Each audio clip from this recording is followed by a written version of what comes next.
So, for tomorrow, a couple things I want to say before I start. It's all about storytelling. I was very impressed with what Fletch said. He's got his story. He's got no problem with the big story. He knows the sequence. He just needs a platform. Never a truer word spoken. It's actually true for all of you, whether you know it or not. Now, SEOs, obviously, if you're making your money through rankings, and that's what you're selling, that's a huge thing. And we're going to get into that. Just want to let you know that for tomorrow, we actually have the web rings drawn out for you, just in case you want to draw. Now, the reason I do this is because a lot of you here are super hardcore geeks. You never unplug. You seldom pull stuff out of the web and onto paper. How many of you use whiteboards on a regular basis? Oh, thank goodness. So you guys are whiteboarding a lot? How many of you draw your schematics and diagrams before you do things? Any SEOs draw their diagrams before they do their domain authority stacking? There's a very interesting thing that happens. There's something called I can't remember, it's hot cognition, eye movement. There's a book called Thinking Fast and Slow. Have you read it?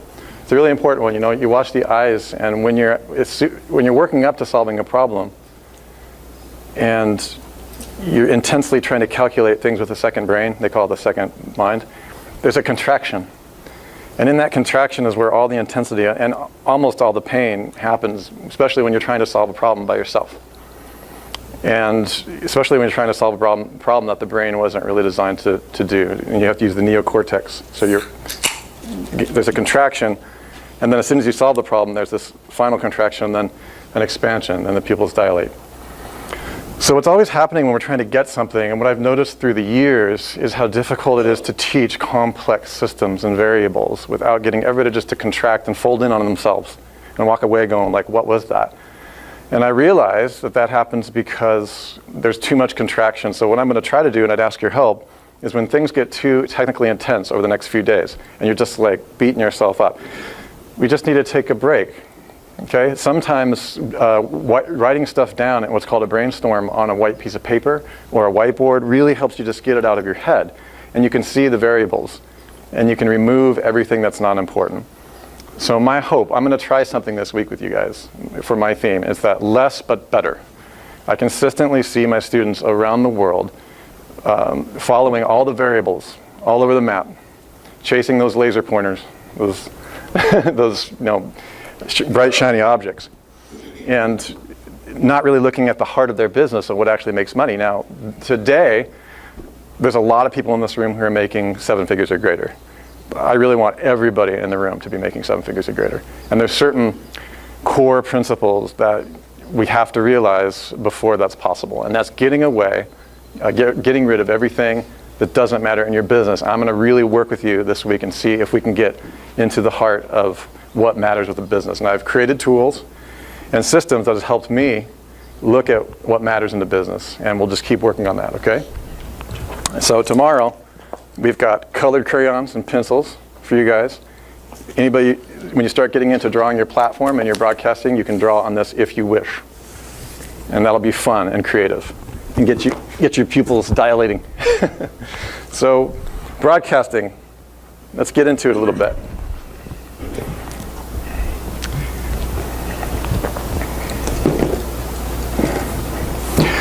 Conscious acts of broadcasting. Okay, we're just going to play some games here. I'd like you just to allow a clear field of awareness so that you're not trying to get anything, because tomorrow when Sue and Jimmy start working with you, you are going to be... Well, I have a problem with that. My problem is that I can't have both the screen and this. You see what I'm saying? And that's a real shame, but that's fine. Okay, so this is what I use. When I get up in the morning, I utilize this to give me an awareness of what my purpose is. I've actually got several businesses from students on my own. This was nicknamed around the company the Quantum Business Profits Transponder. And the reason is it actually takes everything that we do and the dynamic tension between what Sue does and what I do, and stays focused and gets rid of everything that don't matter. Because I wake up sometime and there's been something called drift. You guys aware when you're flying a plane from Phoenix to New York that you drift all the way to South Carolina if you don't change course? Actually, I better be really careful. How much is the drift from Phoenix to North? Depends on fueling correction. Okay, if I was flying from Phoenix, this former airline pilot here, all of my airline metaphors went out the door when Steve came on board, because he would be like, no, a transponder is, Steve, how much drift is there? Does it? Probably, I'm trying to remember what the map would say. Somewhere around magnetic variation is going to be around 3 to 7 degrees probably. Okay, so this is something that's really important. When you're working on a business, you're trying desperately to make money, and yet a lot of people are on the undisciplined pursuit of the non-essentials on a daily basis. This means that they focus on everything all the time right now. Okay, that is quantum, but it's not focused. All right, everything all the time right now is like quantum particles. Particles are everywhere at once. There's one electron in the universe. It's just moving really, really fast. Okay, that's useful in terms of releasing your ideas of things, but it's not useful in terms of practically organizing a symmetry. So your business, you have to constantly correct course in your business. So in a plane, if you're flying from one point, I don't know if you guys see this, one point to another, and you take off the plane to fly to New York, what'll happen is you'll start to drift, right? Do you drift south, or does it depend on the wind? Okay, so you'll drift. You have to adjust and do these, what's it called? There's a name for it. You have to continually hedge or ooch your way back up. So that's adjusting for drift. Now in development, Sue has taught me a lot about this, and Matt has taught me a lot about this. This is called scope creep. Scope creep is when you plan for something, but you don't adjust for the variable of flying your plane that you're going to have to correct course. Business is nothing but a constant correct course until you get the best at what you're best at, until you find your one big thing. And today we're going to talk about the one big thing, about your one big thing. And we're going to shave everything else away from it. And over the course of the next few days, for me, my theme is to make sure that, okay, you're going to learn all this stuff, and we're going to be giving you dangerous weaponry, like ranking stuff that that's just dangerous. So I need to know that you have the business acumen, the business architecture, along with the silo architecture, the ranking architecture, and the persuasion architecture, all right? Because if you don't, you could leave Phoenix and then end up in Cuba trying to go to New York. And so what I've done here, don't try to figure this out today. Today, this is just a nice little mandala, a talisman, to keep us, because this is your why. We're going to show you how your why and your company's why can be congruent in ways that can increase profits by thousands of percents. Like anything that you're making now, I don't care how much you're making. You can multiply. If you're making millions, you can go to billions. It's a force multiplier. It's literally an order of magnitude. We're going to talk about how to focus on this. So we'll just keep this in the background a little bit. I might refer to it a little bit here and there. So let's get right into my confession. Is it okay if I give you guys a confession? It'll be my confessional. A little bit about me. Since you guys have made it to the cruise here, everything that Sue said about you is nothing about me. Everything she put on my bios has nothing to do with me. It's just something that I did on the way to something way more important. Okay? So we left from Phoenix, flying to New York. We adjusted, and what Sue and I did, in fact, when we originally started talking about this business, we had a big vision. That big vision is still here today. I believe that every human being on Earth is a fledgling television station. I believe that everybody has a story to tell. Right? And I believe that story is incredibly profitable, and it'll be even more profitable when they discover what they're born to do. Does that make sense to you guys? You want me to repeat it? You want to hear it again? I believe that every human being on Earth is a fledgling television station, and will have easy and cheap access to that technology. Oh, they do, right? And that everybody on Earth has a story to tell, and that it's immensely profitable when they tell it, and it's related or connected to what they're born to do. There's something that each one of you in this room was born to do. How congruent you are with that, I have no idea. I have no idea how you got to sit in this room. I don't really care. The main thing is to know that why you do something is the crux of the matter, quite literally the core of the story. You are the hero of your journey, of your story. And the more you know about how this dynamic tension between profits, personal growth, and marketing and persuasion, because the things I'm going to be showing you today, I don't talk publicly about. I talk to them about Sue. I've lived in over 14 cults from the time that I was 16 to now.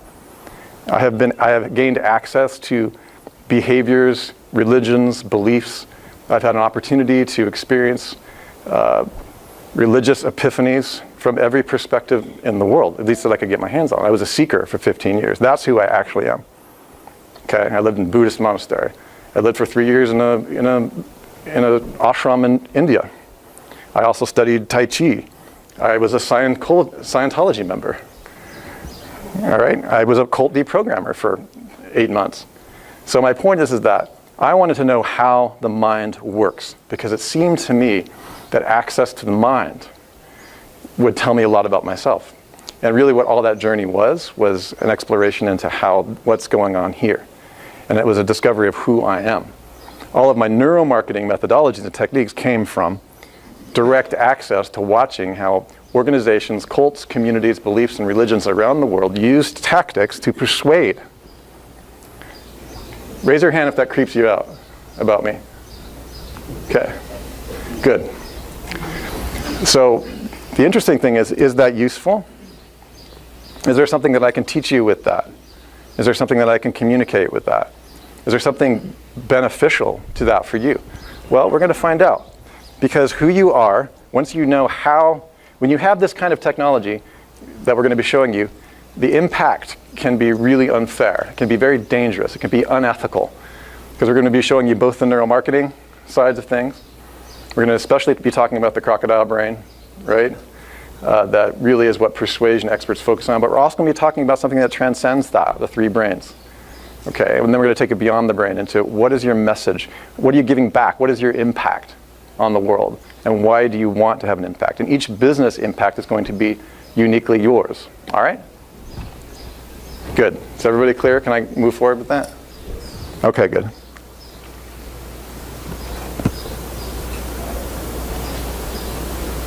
So what I really want to look at is, what are we broadcasting? How can you consciously develop trust over your whole network over time?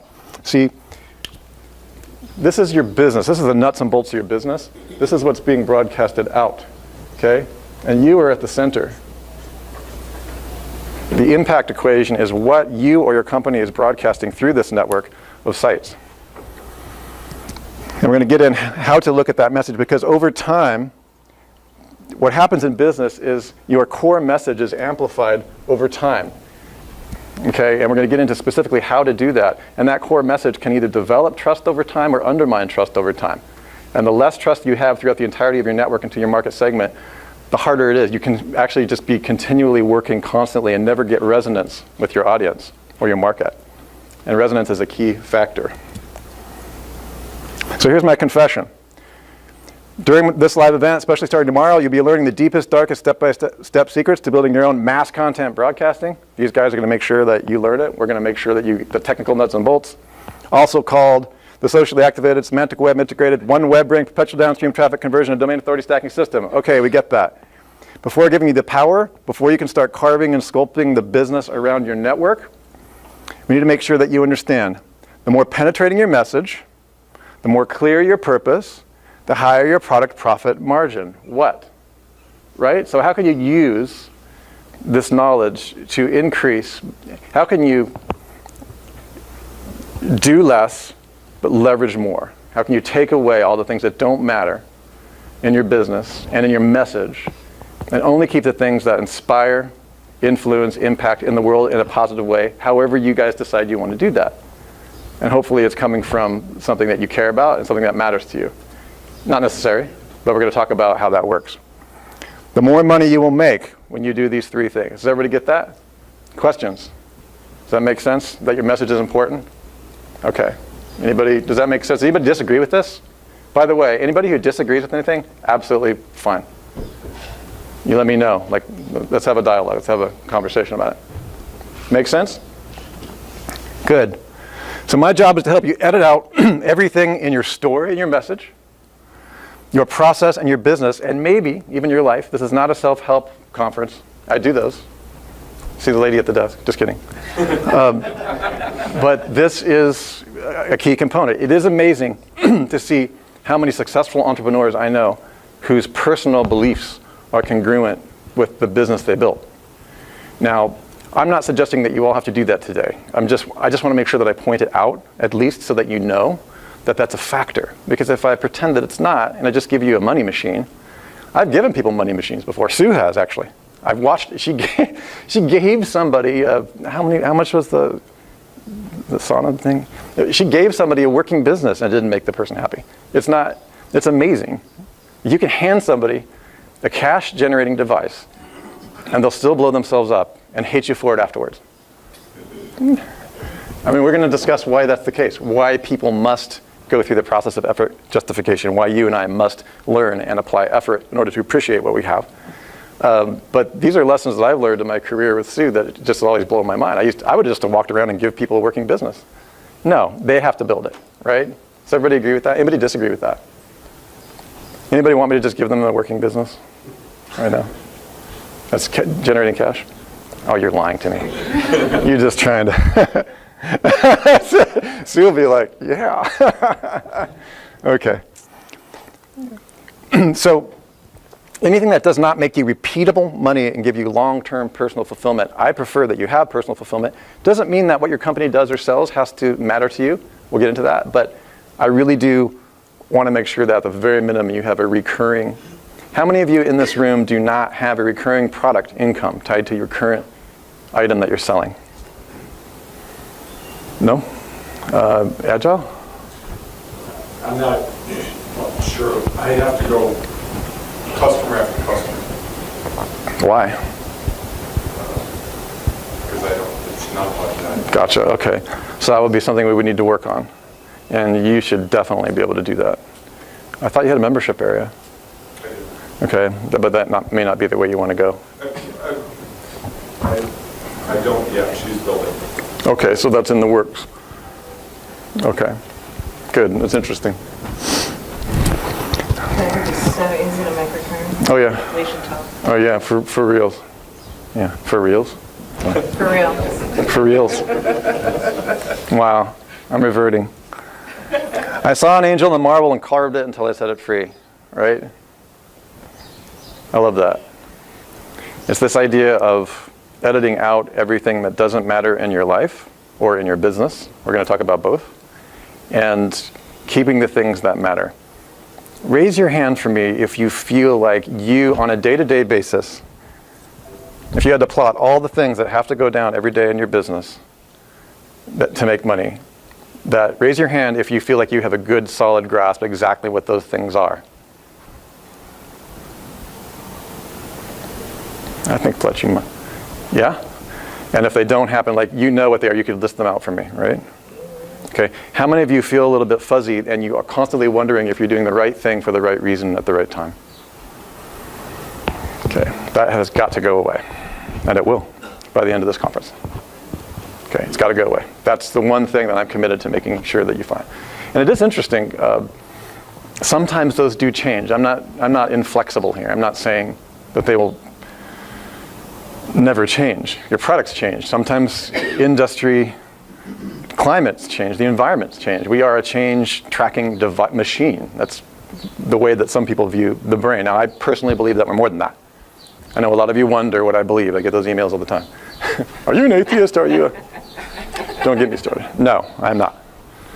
All right? But you have to understand the machinery that was stacked, the frames that were stacked to make us who we are, because then you can hack it. You can hack the brain. And then transcend it. As soon as a brain learns to hack itself, it's no longer just a brain. It's kind of interesting, isn't it? Okay, so what do I mean by see the angel in the marble and carve it until I set him free? Michelangelo, anybody know Michelangelo? He's this famous dude. So let's try to carve, what I tried to do here, and I continue to work on this. This is not the focus of this event. But over time, I want to really make sure that all of you have carved away that crap. It doesn't matter. And you know what I'm talking about. It's like, what is that? Or what is that? Or Sue taught me this. One time she looked at me funny across the table somewhere where I was doing something like 3 years ago. I think I was tweeting while Facebooking, while LinkedIning, while talking to somebody on the phone. And the bottom line was like, only tweet yourself. Only socialize yourself. What is your platform? What are you saying? Where are you coming from? Like, why are you interacting? Why are you engaging with things that don't matter? Well, we're going to talk about why that occurs and how to break that habit if you're having that habit. If you're not projecting your business through the social media networks and you're being distracted by them, one of the things I have noticed is those who are quite successful in business, they're utilizing those channels and they're broadcasting their message. And those who are distracted are tweeting and interacting and getting lost. Anybody ever been down a rabbit hole you look up and 20 minutes have gone by on Facebook? Oh, come on. Come on. I don't believe you. Yeah, I don't think you get lost on Facebook for anything less than an hour. Anybody here never been lost and distracted in social media whatsoever? Matt? You never been lost? You rock. Super disciplined. Okay.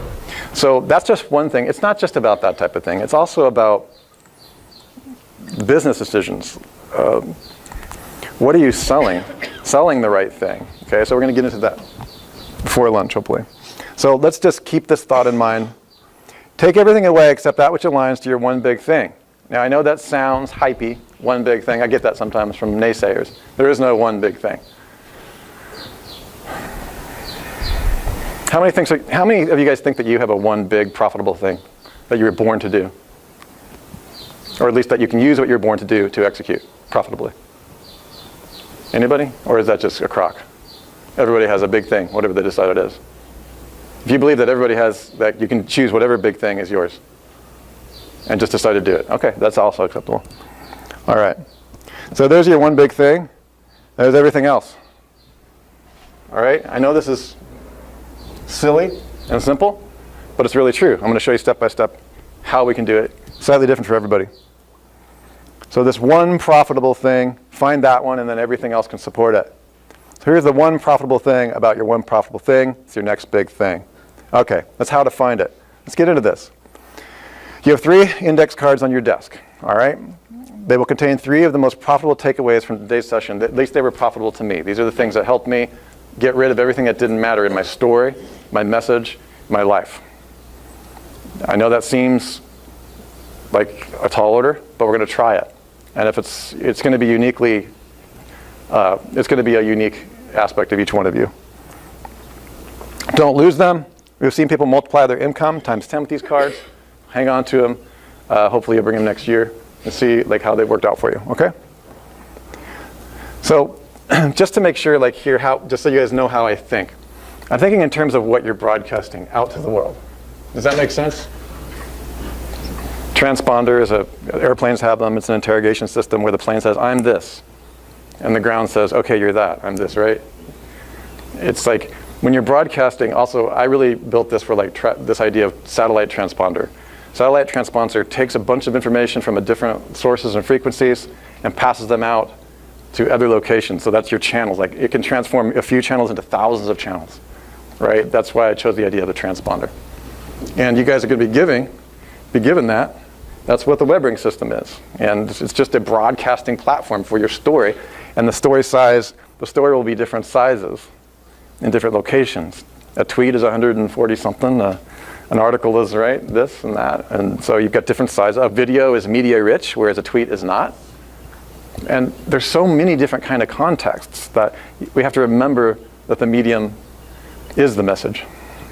So McLuhan, anybody study McLuhan in here, PR? I mean, it's really, you're actually putting yourself into your message. And the more of yourself you put into it, the more we're going to go over your impact equation. Everybody familiar with Chris Brogan? Impact equation. We're actually going to do your impact equation. That was completely transformative for me. So I thought we would bring that in. Okay? Because once you have what's your impact equation and what you're broadcasting, what you're selling, and how you're opening up that channel, you're going to start to create resonance with your market, and people will be attracted to you rather than only promoting to them and trying to get through their reptilian brain. It's always interrupting them. Look over here, like my kitty. Okay, this is the reptilian brain, right? Why does a cat jump on your laser pointer? It's a crocodile brain. Talk about that here in a second. So your unique thumbprint is at the center of this thing. I don't know what that is for you. I'm here to help you carve your own marble. And you got to understand that's not an easy task, and I may not be perfect at it, but I'm just here to try my job on the team to help you point to your broadcast, your message, your story. Okay, and maybe help you tailor it. It changes over time. There's drift. That story might change. If a market condition changes, right, your story changes, but that's part of the process. It's dynamic. Boom. The quantum business transponder process is a process I use to help students set free the highest impact content broadcasting business plan that only you can create. Okay, now it doesn't mean you can't outsource it, but the mediums, or help people sculpt the message, or study marketing, or call up Ben on the phone and have him do the whole brain marketing method with you and get right through to the crocodile brain, which he does very effectively. That's all good. Those are methods. Those are techniques. Those are frame stacks. Frame stacking is a profession. Right, Ben? This is way beyond frame stacking. This is frame breaking, what we're going to be doing here today. Okay. Anybody know the 7 crocodile frames? Pitch anything? Anybody study it? Yeah, you know? Yeah. Well, I mean, I read the book. Yeah. Cool. Clarify your one big why and subtract everything else. Clarify your one big how and your process or talent, that thing that you were born to do. Remember, this also applies to your team, okay? Clarify your one big how, or your, that's an error. Subtract everything else. I think it's supposed to say what. Sorry about that. Clarify your one big product and subtract everything else, okay? So a lot of you have got products and you're already clear on what that is. And then we'll create your impact equation, I equals C times REAT, create. Okay, this is what we want to do. You may not get it all done, but it would be helpful if you did. Anybody in here not like their product that they're currently selling? Raise your hand if you have the guts to, really? David? No? Partner with someone to sell grave headstones. You're selling grave headstones? Okay, you don't like that product? No, I don't like it. It's just Does that make you feel? impartial to it. Oh, you're impartial, it's neutral. It's interesting because there really isn't a neutral feeling about a product, but if it's making money for you, right? So you don't like it, it triggers something in you that's uncomfortable. I'm going to be honest, I think it's the association with X. Yeah. Yeah. Copy around or something. Yeah, you're selling, right. Celebrate someone's life. Yeah. Yeah. I know somebody who makes $200,000 a year selling necklaces for urn ash that people wear around their neck. And you know what they ended up doing? They ended up putting the way they shifted their awareness about that is they put a little card in there that says, we are deeply apologetic, or our deepest condolences for your loss. They spent a whole day creating the emotions that they were dealing with and putting it into their resonance, into their broadcast. They changed it. And instead of feeling creeped out by what they did, they transformed it into something that put their feelings and resonance into the product, and then started to make more money after they did that. That's why I brought that up. I'm cold calling on your products. Okay, so here's another thing, you guys. We're going to get into the brain a little bit. Is there anybody in here that just really hates brain talk? It's just useless to you? Because I'm going to really pick on you if you raise your hand. Okay. Okay. So, neocortex, midbrain, crocodile brain. Kind of fun. The power of y squared minus 1 crocodile. We're going to start with some fluff because we really need it. Okay, that's number 1, the power of y squared. We're going to go through that, each one of you. Awaken the crocodile brain in your industry. You're going to be careful here. Some of you in this room are incredibly good at it. I can do it if I want to. It's distasteful sometimes, but it works a lot of the time. You've got to stack your frames properly. We're going to get into that.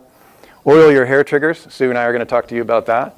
We have never revealed all of this type of stuff before. We're going to get into the addiction brain. And we're going to talk about how and why it works, and how you create habit-forming products. And what I have never seen done before is how to create a habit-forming company. Okay. Recurring income is just half of it. Recurring products is the first step, but how to keep that slippery slope greased, we're going to talk about that. and we'll see if it fits your equation.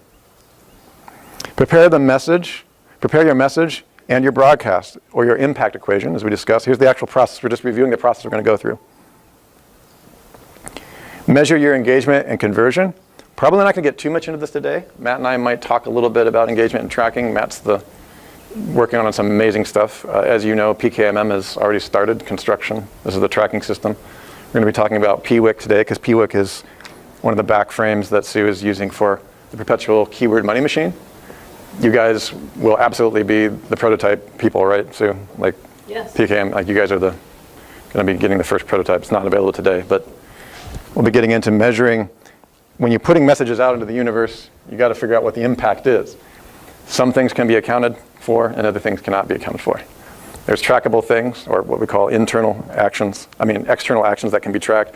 There are internal actions that you cannot account for, ever. They will never be, there's just no way to track them. You know, when somebody sells stocks to come to your live event, you know, I don't have a UTM code on that.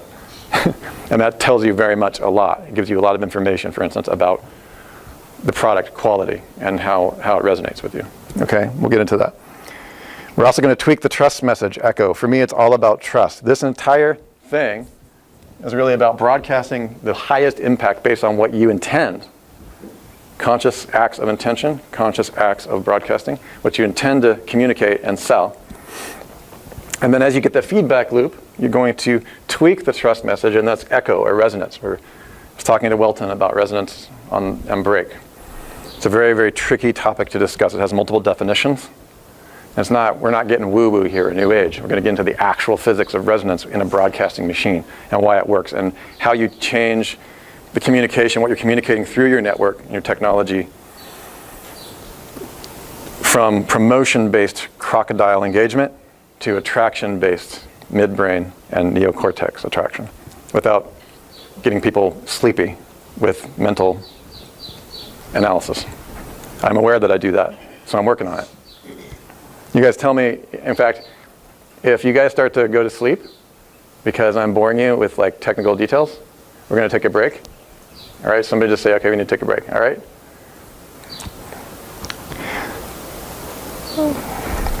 Balance the equation. Adjust for drift. Realign your one big thing, C transponder. So this is always going on. So when you're done, that's when you do this. Okay, at the end of the day, here's what we did. Sue and I have had products that we've taken to market, and 4 weeks later, we had to adjust for drift. Sometimes the adjustments are huge. Sometimes they're small. We don't have a lot of big adjustments anymore. And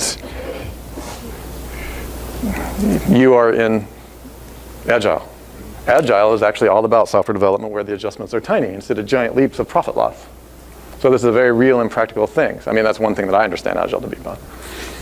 So this drift of where you're going with your company, your entire company can be Agile. And there is an amazing book on this called The Lean Startup. And it's good even if you're not starting up. I use it every day as part of this type of an adjustment system. When a marketing campaign doesn't go well and nobody's resonating with the product, or I focus too much on reach and not enough on resonance, I'm going to get into. Reach is the most expensive thing that you can address. People think it's about reach, and it is, but not until you have resonance. I've discovered that resonance first, reach second. People go try to do reach first and resonance second, and they wonder why they're broke. It's a very difficult thing to teach, but we're going to get into it. Okay. Then you broadcast, rinse, and repeat. So this is not that difficult. It's like you start with your why.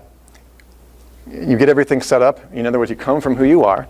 You awaken the crocodile brain in your audience and find that one-line zinger, that pain, that one point. That really is kind of a brain hack. Okay, you don't need any resonance to hack someone's brain. You can just take it. Every single time, pitch anything, read it like it's the most dangerous book ever on. The brain just has limits of which it cannot. When the frames are stacked properly, there's nothing that somebody can do. As somebody who's lived in 14 different cults since 2000, I promise you, there is no way to get out past a certain point. You're done. End of story. And the people who get out of destructive cults get out of them because they have that little something. They have that extra spark. They have a unique insight. And even then, it takes them time to get out. Marketing and negative marketing can exploit those brain blind spots expertly. There are those cult deprogrammers that have to walk backwards through those frames and over time slowly remove the cognitive dissonance that has been etched in the neuroplasticity of the brain. I've been a part of such projects. And it really does open your eyes to how much of a social creature we are. That's the midbrain. The midbrain is all about how and who. Social media completely jacks the midbrain. Like there is like nothing, oxytocin, everything in here. Whenever you're dealing with the who and the context of who, you're dealing with the midbrain. Whenever you stack the who and then insert what or crocodile into it, which is what the ads on the side of Facebook do, you just stack the frame. You've got the crocodile brain titillated inside of a social environment.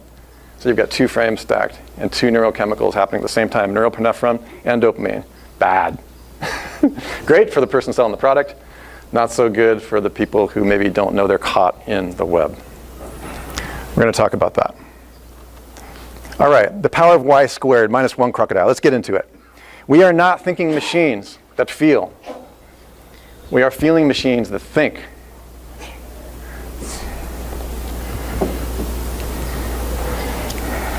My first book in neuroscience I read was Antonio Damasio.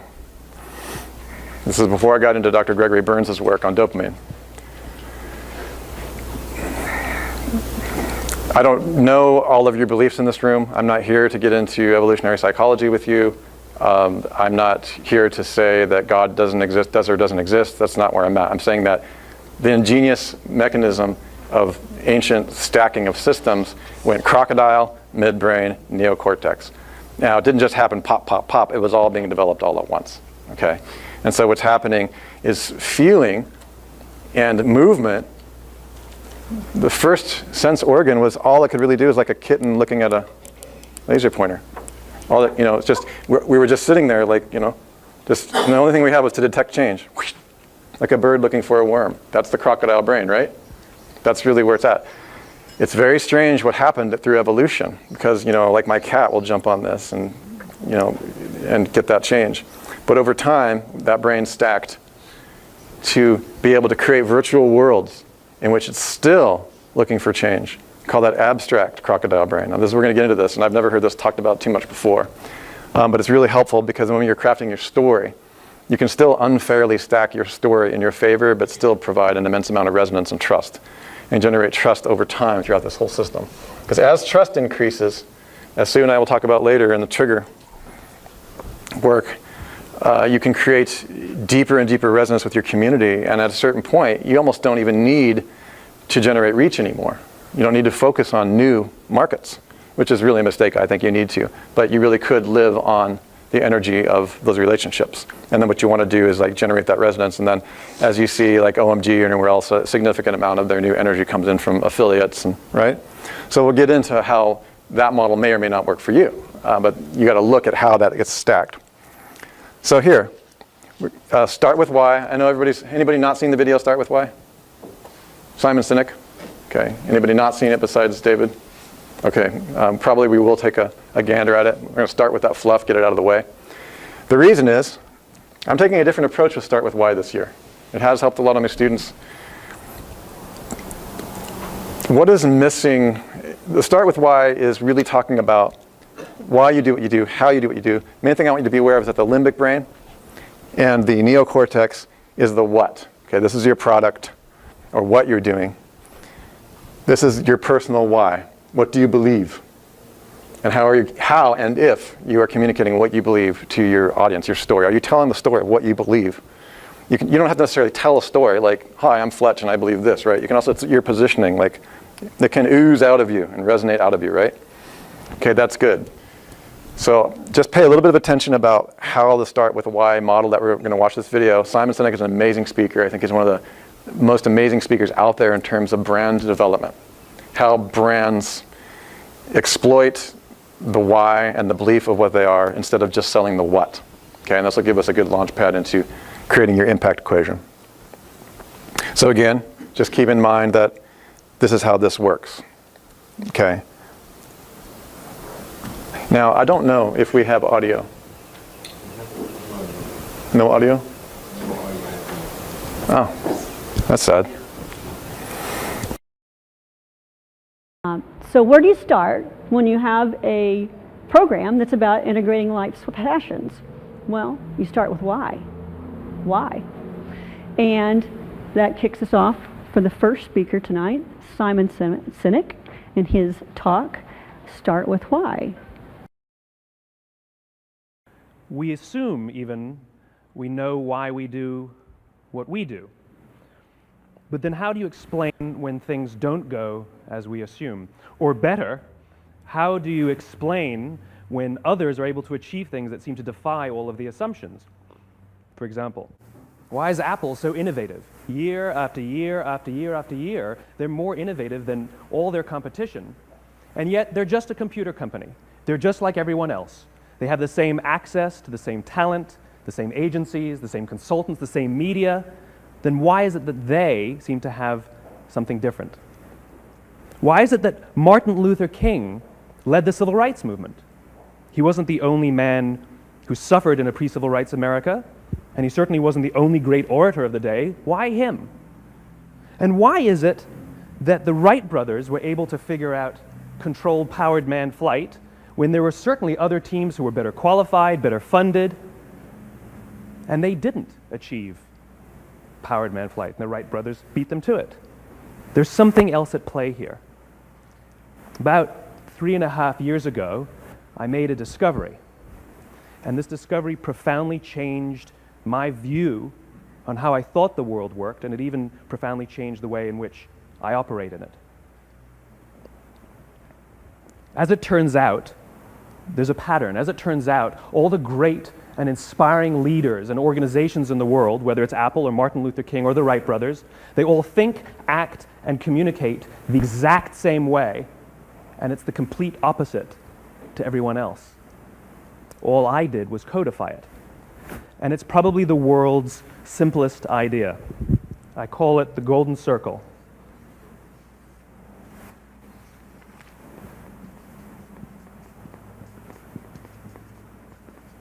Why, how, what? This little idea explains why some organizations and some leaders are able to inspire where others aren't. Let me define the terms really quickly. Every single person, every single organization on the planet knows what they do, 100%. Some know how they do it, whether you call it your differentiating value proposition or your proprietary process or your USP. But very, very few people or organizations know why they do what they do. And by why, I don't mean to make a profit. That's a result. It's always a result. By why, I mean what's your purpose? What's your cause? What's your belief? Why does your organization exist? Well, as a result, the way we think, the way we act, the way we communicate is from the outside in. It's obvious. We go from the clearest thing to the fuzziest thing. But the inspired leaders and the inspired organizations, regardless of their size, regardless of their industry, all think, act, and communicate from the inside out. Let me give you an example. I use Apple because they're easy to understand and everybody gets it. If Apple were like everyone else, a marketing message from them might sound like this. We make great computers. They're beautifully designed, simple to use, and user-friendly. Want to buy one? Meh. And that's how most of us communicate. That's how most marketing is done, that's how most sales is done, and that's how most of us communicate interpersonally. We say what we do, we say how we're different or how we're better, and we expect some sort of behavior, a purchase, a vote, something like that. Here's our new law firm. We have the best lawyers with the biggest clients. We have, we always perform for our clients, do business with us. Here's our new car. It gets great gas mileage. It has, leather seats. Buy our car. But it's uninspiring.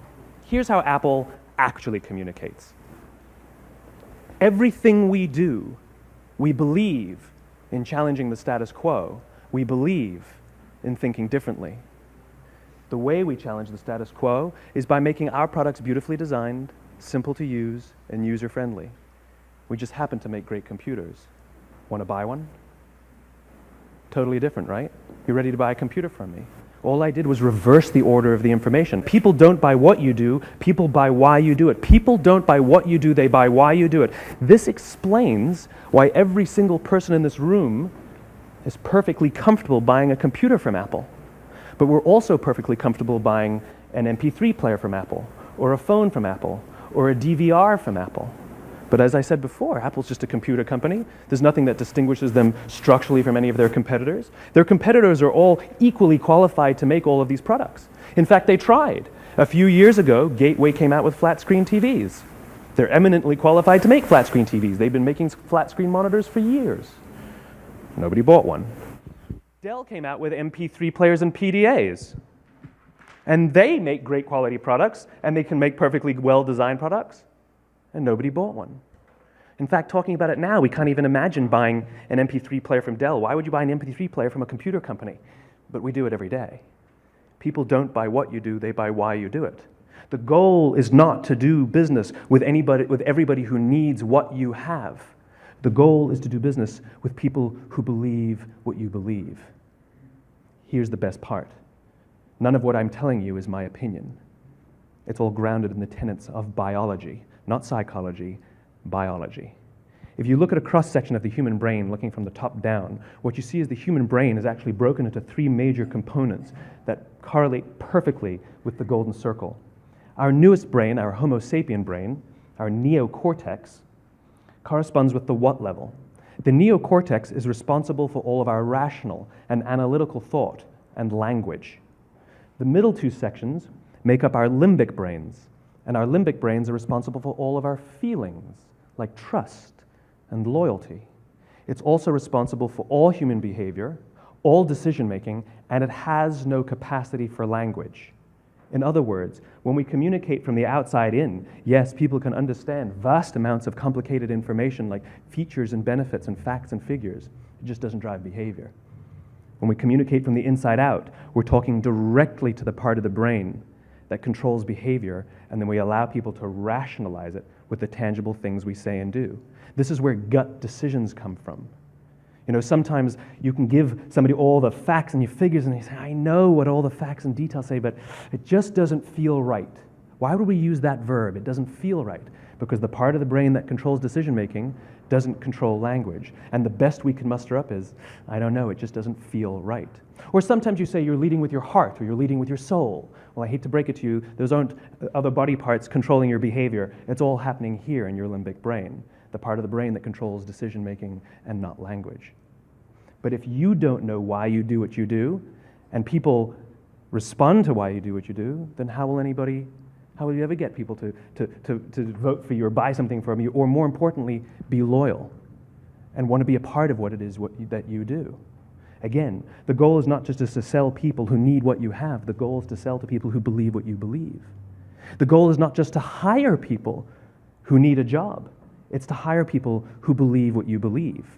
I always say that, you know, there's if you hire people just because they can do a job, they'll work for your money. But if you hire people who believe what you believe, they work for you with blood and sweat and tears. And nowhere else is there a better example of this than with the Wright brothers. Most people don't know about Samuel Pierpont Langley. And back in the early 20th century, the pursuit of powered man flight was like the dot-com of the day. Everybody was trying it. And Samuel Pierpont Langley had what we assume to be the recipe for success. I mean, even now, you ask people, why did your product or why did your company fail? And people always give you the same permutation of the same three things. Undercapitalized, the wrong people, bad market conditions. It's always the same three things. So let's explore that. Samuel Pierpont Langley was given $50,000 by the War Department to figure out this flying machine. Money was no problem. He held a seat at Harvard and worked at the Smithsonian and was extremely well connected. He knew all the big minds of the day. He hired the best minds money could find, and the market conditions were fantastic. The New York Times followed him around everywhere, and everyone was rooting for Langley. And how come we've never heard of Samuel Pierpont Langley? A few hundred miles away in Dayton, Ohio, Orville and Wilbur Wright. They had none of what we consider to be the recipe for success. They had no money. They paid for their dream with the proceeds from their bicycle shop. Not a single person on the Wright brothers' team had a college education, not even Orville or Wilbur. And the New York Times followed them around nowhere. The difference was Orville and Wilbur were driven by a cause, by a purpose, by a belief. They believed that if they could figure out this flying machine, it'll change the course of the world. Samuel Pierpont Langley was different. He wanted to be rich, and he wanted to be famous. He was in pursuit of the result. He was in pursuit of the riches. And lo and behold, look what happened. The people who believed in the Wright brothers' dream worked with them with blood and sweat and tears. The others just worked for the paycheck. And they tell stories of how every time the Wright brothers went out, they would have to take 5 sets of parts because that's how many times they would crash before they came in for supper. And eventually, on December 17th, 1903, the Wright brothers took flight. And no one was there to even experience it. We found out about it a few days later. And further proof that Langley was motivated by the wrong thing, the day the Wright brothers took flight, he quit. He could have said, "That's an amazing discovery, guys. Now we'll improve upon your technology." But he didn't. He wasn't first. He didn't get rich. He didn't get famous. So he quit. People don't buy what you do, they buy why you do it. And if you talk about what you believe, you will attract those who believe what you believe. Well, why is it important to attract those who believe what you believe? Something called the law of diffusion of innovation. And if you don't know the law, you definitely know the terminology. The first 2.5% of our population are our innovators. The next 13.5% of our population are our early adopters. The next 34% are your early majority, your late majority, and your laggards. The only reason these people buy touch-tone phones is because you can't buy rotary phones anymore. We all sit at various places at various times on the scale, but what the law of diffusion of innovation tells us is that if you want mass market success or mass market acceptance of an idea, you cannot have it until you achieve this tipping point between 15 and 18% market penetration, and then the system tips. And I love asking businesses, what's your conversion on new business? And they love to tell you, oh, it's about 10% proudly. Well, you can trip over 10% of the customers. We all have about 10% who just get it. That's how we describe them, right? That's like that gut feeling, oh, they just get it. The problem is, how do you find the ones that just get it before you're doing business with them versus the ones who don't get it? So it's this here, this little gap, that you have to close, as Geoffrey Moore calls it, crossing the chasm. Because you see, the early majority will not try something until someone else has tried it first. And these guys, the innovators and the early adopters, they're comfortable making those gut decisions. They're more comfortable making those intuitive decisions that are driven by what they believe about the world and not just what product is available. These are the people who stood online for 6 hours to buy an iPhone when they first came out, when you could have just walked into the store the next week and bought one off the shelf. These are the people who spent $40,000 on flat-screen TVs when they first came out, even though the technology was substandard. And by the way, they didn't do it because the technology was so great. They did it for themselves. It's because they wanted to be first. People don't buy what you do, they buy why you do it. And what you do simply proves what you believe. In fact, people will do the things that prove what they believe. The reason that person bought the iPhone in the first 6 hours, or stood in line for 6 hours, was because of what they believed about the world and how they wanted everybody to see them. They were first. People don't buy what you do, they buy why you do it. So let me give you a famous example, a famous failure and a famous success of the law of diffusion of innovation. First, the famous failure. It's a commercial example. As we said before a second ago, the recipe for success is money and the right people and the right marketing conditions, right? You should have success then. Look at TiVo. From the time TiVo came out about 8 or 9 years ago to this current day, they are the single highest quality product on the market. Hands down, there is no dispute. They were extremely well funded. Market conditions were fantastic. I mean, we use TiVo as a verb. I TiVo stuff on my piece of junk Time Warner DVR all the time. But TiVo is a commercial failure. They've never made money. And when they went IPO, their stock was at about $30 or $40 and then plummeted, and it's never traded above 10. In fact, I don't think it's even traded above 6, except for a couple of little spikes. Because you see, when TiVo launched their product, they told us all what they had. They said, we have a product that pauses live TV, skips commercials, rewinds live TV, and memorizes your viewing habits without you even asking.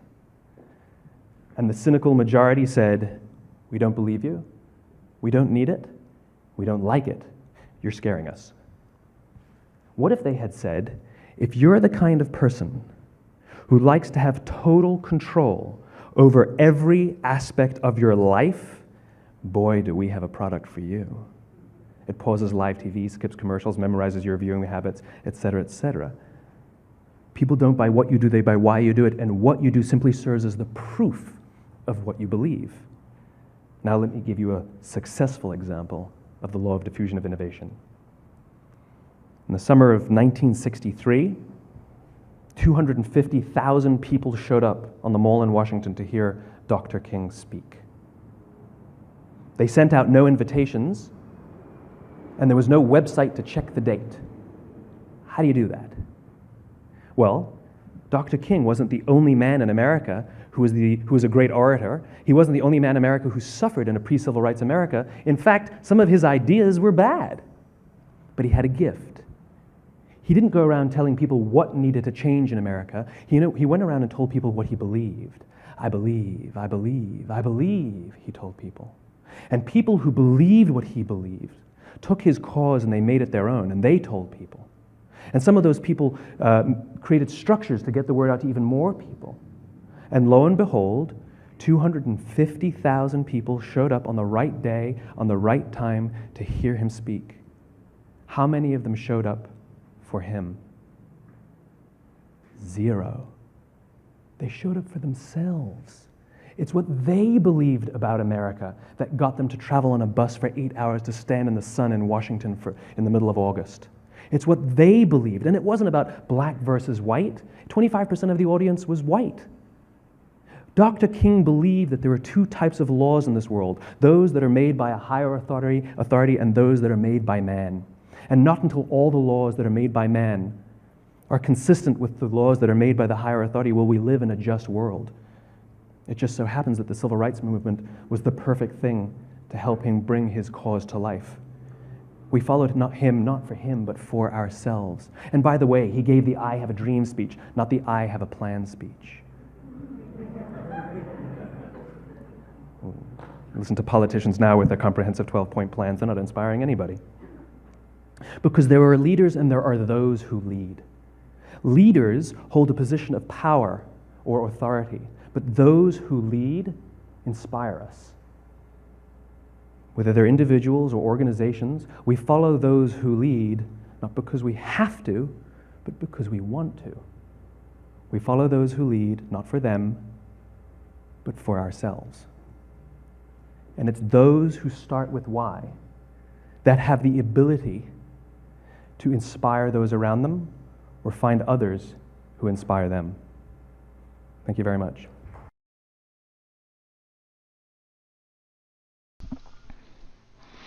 Hello everyone, Russell Wright from NetworkEmpireThemeZoom.com, and this is a makeup video or insert for both students and also for my ghostwriter, because we had about 45 minutes, actually more like 40 minutes I think, of bad audio at the end of session 1, which was Monday, certification 2015. After the Simon Sinek video, we had a bad audio and nothing can be heard or fixed. So what I'm going to do is I'm going to go right up to the point to where we went to lunch. I'm going to fill this in so that my ghostwriter can have an insight into what it was that I was saying. I've even added a few things because we've learned a lot about how students respond to this material since I did it. And we're just going to jump right in. So we began after Simon Sinek, start with why. Phase 1, the power of y squared minus 1 crocodile. And what I'm going to do here is I just tell you what I'm going to tell you and what we're going to do. Talk about the 3 notebook cards. And it's important to understand here that minus 1 crocodile. We get into what that means. If I haven't already explained it, one of the major takeaways in all the golden circle creation, including Simon Sinek start with why, which is why, how, what in the golden circles. And by the way, golden circles are open source. You can use them. I like to credit all authors, high and low, for anything any ideas that I ever have. I'm what you call a synthesis person. I like synthesis. I like to use other people's work to come up with something much greater, because nobody knows as much as all of us knows.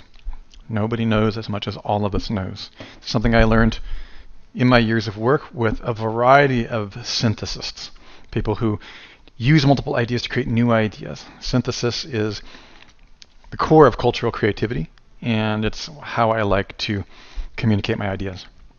And also give always credit, always, wherever I can. Okay, so one of the things that I've discovered is that none of the things like the golden circles, or really in the way we've tried to understand the brain with golden circles, doesn't include the reptilian brain, really. The crocodile is really why now, what's changed, as we get into coming up. And that's really not contained so much in the golden circles. Another thing that is not contained that much in the golden circles with Simon Sinek is who. The midbrain is the social brain, and there's a lot of who in there. So we're going to get into that. So the whole system, complete your own personal start with why, that's your vision. This is carving you marble and seeing what comes out. It might not be an angel. Who knows? Maybe you carve a devil. We don't know. Or maybe you carve something that nobody even knows what it is. The point is that it's your unique carving, and it's your unique fingerprint, as we discussed earlier. And this is how we determine your one big thing. And your one big thing still has to be profitable. Okay, and you can always find a way. I'm not telling anybody, I don't want you to come back later and think that I'm telling you to come back and, find your one big thing and it was an unprofitable thing, so do it. And we're going to get into that here in a minute. If it doesn't make money and culture doesn't want it, and there's not a demand for it, then you're not necessarily going to make money doing it. So you have to find your one big thing and then correlate that one big thing to what the culture and your market wants.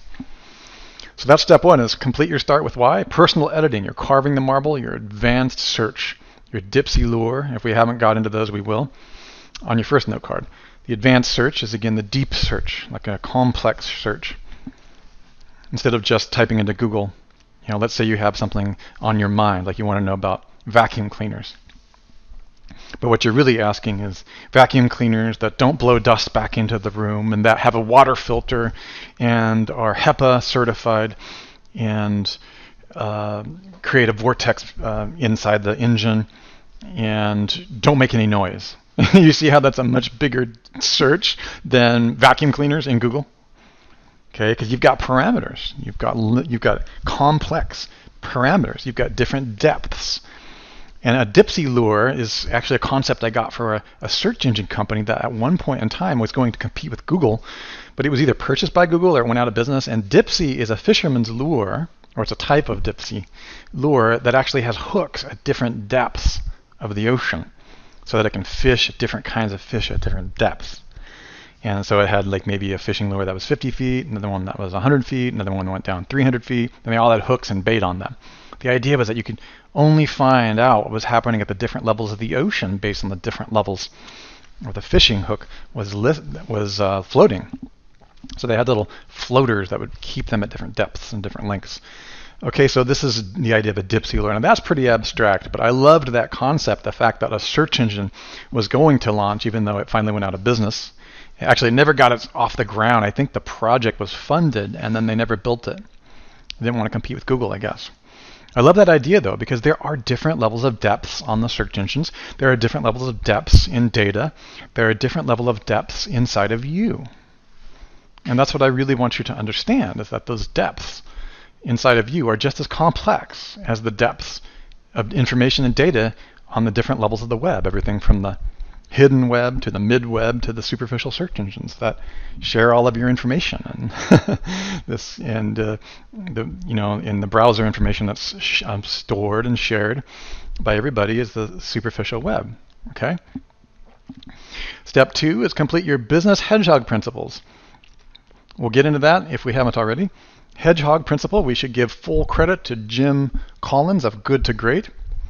There's a lot of controversy over Jim Collins' work as to whether it's 100% accurate and how these companies that he researched for many, many years inevitably succeeded where others failed, whether it's regression to the means or whether it's a really good way that he'd come up with. But the book is so profound and there are so many truths within it that you shouldn't throw the baby out with the bathwater, because Jim has been around for many, many years. And I've been able to see his principles in action as being truthful in many, many instances, not at all instances. But the business hedgehog principle is, what are you the best in the world at? And we'll go back, and we've actually got a nice diagram in here, which we will include in the Kindle, giving full credit to Jim Collins, Good to Great. And everybody should go and buy his book and read it and grapple with it yourself. Other books by Jim Collins are How the Mighty Fall. Very, very good book. I learned a ton from that book. And it's kind of interesting because one of my other heroes in the world of neuroeconomics is Daniel Kahneman in Thinking Fast and Slow. Daniel Kahneman does not like, he doesn't mind the book. He likes the book Good to Great, but he doesn't like some of Jim Collins' early work, or he criticizes Jim Collins' early work, which is Built to Last. He does not like Jim's first book, Built to Last. He feels the math is wrong. And as a statistician, he's probably accurate.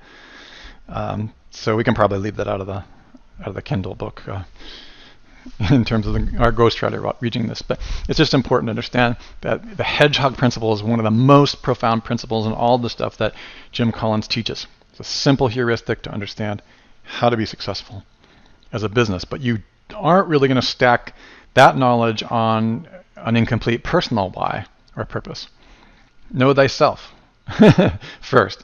Then you can know your business and build the right business. And then you can create a team. Okay, and you don't have to necessarily do in that order, because actually getting the right people on the bus is one of the core principles that Jim teaches in Good to Great. And I agree with that. Get the right people in the right position at the right time, providing you with the highest and most profitable contribution. And arguably, 3 could come before 2, and 2 could come before 3. But what I've found is that they both, it's a misnomer that they happen sequentially. Once you find out who you are, you carve the marble, you do an advanced search, you find out what you're good at, what you're born to do, what's profitable. All of a sudden, 2 and 3 kind of happen all at the same time. Your team starts to get attracted to that. People get attracted to certainty. They get attracted to certainty. There's been a huge amount of research done on certainty. And most notably, which we should put in the book, in the Kindle book, is a book called On Being Certain. Believing You Are Right Even When You're Not by Robert Burton, MD, Burton, MD. And it's a very, very important book, but the whole gist of the book is based on some of the research done at, I believe, MIT. That would have to be confirmed, so don't write that. But there's been plenty of work all around the world on something called pathological certainty, where students were called into a room to listen to a charismatic leader telling you lies, and then followed by an expert in his field worldwide. And the students were not told that they were being lied to by the charismatic person, and they were also not told that the expert was the best in the world in his field. And a significant portion, meaning greater than 50% of the students, when asked which person they felt was the most accurate, felt that the most charismatic person was the most accurate. Ouch. This is why we have to keep in mind that knowing who you are and your charisma is definitely a part of building teams. But it's not enough. It's only one thing. That's why the hedgehog principle is so useful, because the hedgehog principle also helps you understand what you're born to do. You can't just live on charisma alone, like a lot of hip shooter, golden parachute CEOs who are called in to fix problems. Oftentimes they're very charismatic, but they don't necessarily have a plan that's any more effective than anyone else's. In fact, it's been statistically shown, according to Daniel Kahneman in Thinking Fast and Slow, that there's no evidence whatsoever that a gunslinger, golden parachute, highly publicized CEO, meaning a corporate rescue CEO who's called in to fix a problem, there's no evidence whatsoever that they have any significant impact at large when thousands of companies and the math is done and research. They have no real success rate of rescuing companies, any more than average. Okay, and that would agree with much of what Jim Collins has said, is that a lot of the times the people who rescue a company and fix things have been around for a long time inside that company, and they understand the why of the company. They understand the internal workings of the company. And since they've been around, they've been dedicated and committed, and they understand the purpose and the vision of the company, they're more likely to be able to rescue or enhance or fix the company from within. So that's something to think about. This is why we stack all of these things together. To attain knowledge, add things every day. To attain wisdom, subtract things every day. Lao Tzu. So that being said, what I want to prevent you guys from having happen is what I call the entrepreneurial seizure. Michael Gerber, who is an amazing writer and business coach, he's the one who inspired me in my business career.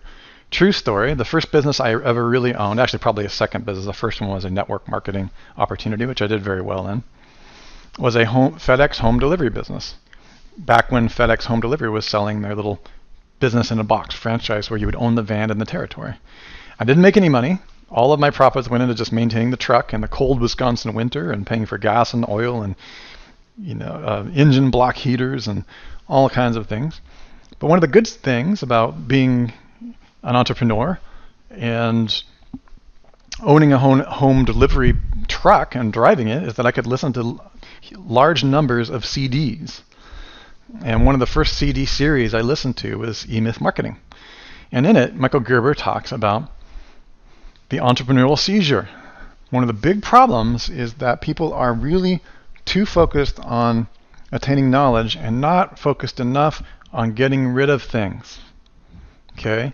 And they have what's called entrepreneurial seizures.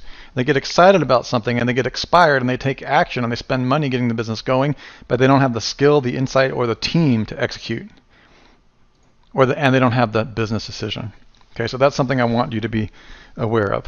The other thing I want you to be aware of is that just your general life, not so much in terms of entrepreneurial seizures, but there's a behavior that almost every human being is a slave to. There's a brain mechanism that almost every human being is a slave to, and that is your reptilian why now, what's changed. Okay, I call it the laser pointer brain. And here's how you operate. How many of us operate until we train ourselves and we are radically committed to not being distracted. Our why is the most popular and the loudest. Our what is everything. And our when is right now. That's how we respond to our world. As we walk around in our world, the why is popular and loudest. That means if your Skype is going off or your daughter is screaming at you, this is one of the reasons, by the way, that people have a hard time doing their own business at home, because kids can come and bang on the door. That's just bad. Like, it just is. I get a lot of flack for saying that sometimes because people are like, I can work at home. I can just, my wife is watching the kid. Okay.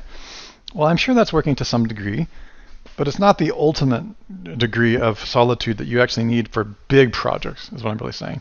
So the highest point of frustration in your business and your personal life is when your why, your what, and your when are popular, loudest, everything, and when, right now. So I realized how powerful this was. You can take all of that energy of how you respond to the world and use it for your marketing. I don't want you to be the victim of the loudest, the right now, and the everything of everybody thinking that they're urgent but not important. Everybody who's interrupting you right now probably has something urgent, but it's probably very unimportant. Okay? So you can turn that whole thing around and realize if that's distracting you, take that energy and that anger that you might realize that you're being hacked, that your brain is being hacked just by the life, that you're a victim of your own reptilian brain, of your own laser pointer brain, and then put that into the ultimate kind of content. Remember that the croc brain has a rapt attention. It evolved across millions of years to tell you to be super hyper vigilant, distracted, and focused, and even very distracted by something changing. Anything. Taking action on a trigger. Okay, but at the same time, this stuff can be stacked to create sell billion-dollar ideas in a pitch. It's important to realize that this best brainjacking content is an intensified enhancement that I've done from the original work. There's a piece of Oren Klaff's book, a page of 4 pages. He calls it Economic, Social, and Technological Forces. I could not agree more with him. This drawing is my own, and I've taken his work to several other levels to the point where the synthesis here has created something entirely new. But again, I want to give total credit to Oren Klaff, who uses his Pitch Anything model. This is not his Pitch Anything model. This is an aspect of it. He's got many, many more frames, and his book Pitch Anything, definitely a book you should read. He focuses on pitching deals and investors. That's not how I'm using it, although it can be used wickedly to do that. I want to tell you why I created this. The best model is to help you position your company and your big idea and your personal vision so that when you talk about it, you're constantly distracting others and recruiting them into your own vision, into your own purpose, rather than you being a part of the loudest and the most distracting everything, which is urgent but not important all the time right now. Instead of being the victim, I want you to turn all that around and realize that the way to persuade and create people for your own vision is the best brain-jacking content for why now, what's changed, for any idea, your one big thing, your product, your service. I don't care if it's a billion-dollar global initiative for a nonprofit organization to feed the world, or if it's a mom and pop flower shop on the corner that's making your flowers a little bit differently. Who knows, maybe you're selling black roses and you've got a backstory behind that. Okay, so what I really want you to be aware of is that this is a master hack, which we talk about at certification level 2 at part2.swallowyourmarketwhole.com. We get into this on week 3 and week 6 in very, very powerful ways. We have a 2-hour webinar every boot camp, and there's plenty of replays where I walk you through the entire process on how to do this. But this was created to actually shortcut one of the models that most people don't even know exists. So I have to first of all teach you the long way of doing things before you can fully understand and appreciate what the best model will do for your general storytelling. Most people do not know this, but when it comes to blogging, there's a cycle or a position that people are in your marketing funnel. Okay? First, they have to know that there's a problem. First of all, you have to know what you're selling. Okay? You have to know what the product is, what the value being presented. And we do have entire training courses on that at part1.swallowyourmarketwhole.com, certification level 1. But the awareness, first, the cycle of how somebody gets interested or finally buys your product is first they got to be aware that there's a problem that, or a desire that you fulfill or a problem that you solve.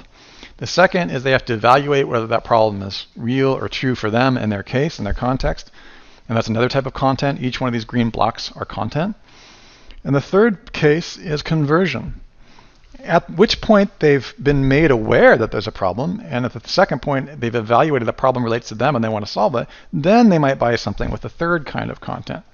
Most people have 3 different websites, one for awareness, one for evaluation, one for conversion. Seldom do people put all these into one article, okay? These are usually separate articles. Like you're usually writing, whether you know it or not, you're usually writing a blog article that's awareness blog article, a blog article that's an evaluation blog article, and an article that's a conversion or a sales page or a squeeze funnel. I think where people get confused is they don't understand that these are 3 different websites, 3 different types of content, 3 different types of communication mechanisms, and it gets a little bit strange because they are all over the map. They don't know what to do first. I see a lot of companies that need way more awareness, spending too much time focusing on conversion. And what happens when people are not even aware of a problem and then you're hitting them up for a sale on that blog post? So the best method is designed to allow you to take all 3 of these, awareness, evaluation, and conversion, and put them into one article or one series of articles or one video or one series of videos. The backstory, for instance, contain awareness. The now is the evaluation. I mean, the conversion is the now center, the sweet spot. Okay, but you got to drive them there by stacking and telling a story that actually makes sense. Okay, so we're going to do this as a for instance, and I do it quite a bit different than the way that Oren does in his book, because I'm not trying to sell investors, but it's a great way, it's a great practice to sell investors. The backstory is, you can tell at the beginning or the end. But for instance, here's the backstory. Again, this is all about awareness. Okay, awareness. For example, people might not even know, for instance, that our product at Network Empire is all about SEO website silo architecture, the way to construct or build a website that helps you do far less work than you would ever have to do if you were building a website a normal way. Why? because it incorporates the keywords that you research that are high dollar keywords that people will search or type in the search engine onto your website in the best way, so that you rank higher across the entire website instead of just 1 or 2 pages. And it helps you rank higher on the search engines for, instead of just 1 or 2 keywords, anywhere between 50 and 1,000 keywords, depending upon how hard you work. I mean, how much work you put into it. 80% easier. Okay, so what happens with 80% fewer backlinks? So people don't know, that's a mechanism, that's a unique mechanism, but you can tell the backstory about the mechanism. But you really want to describe the problem. So for me, the backstory is a little about creating awareness up front so that people know that they might not even know what they don't know. People don't know what you don't know. So your backstory is to fill that in a little bit. It's like you talk to them as if they do know. You assume the sale and you assume the position by just telling them your story. Network Empire has been around for 7 years, and you would not believe how long it's taken us to help people understand that website silo architecture helps you rank for hundreds of keywords instead of just 1 or 2, using up to 80% fewer inbound links than your competition, right? That's the backstory, and here's why. Then you get into the social and economic and technological forces about why that's the case. Generally speaking, they don't have to be in any specific order. I like to go over to technological order first in my industry. Some industries don't have a lot of technological forces in play, or not the same. So you're going to want to speak to your strengths. But for instance, if I was trying to sell the Network Empire Pro software bundle now, I would stick with technological and economic forces to begin with.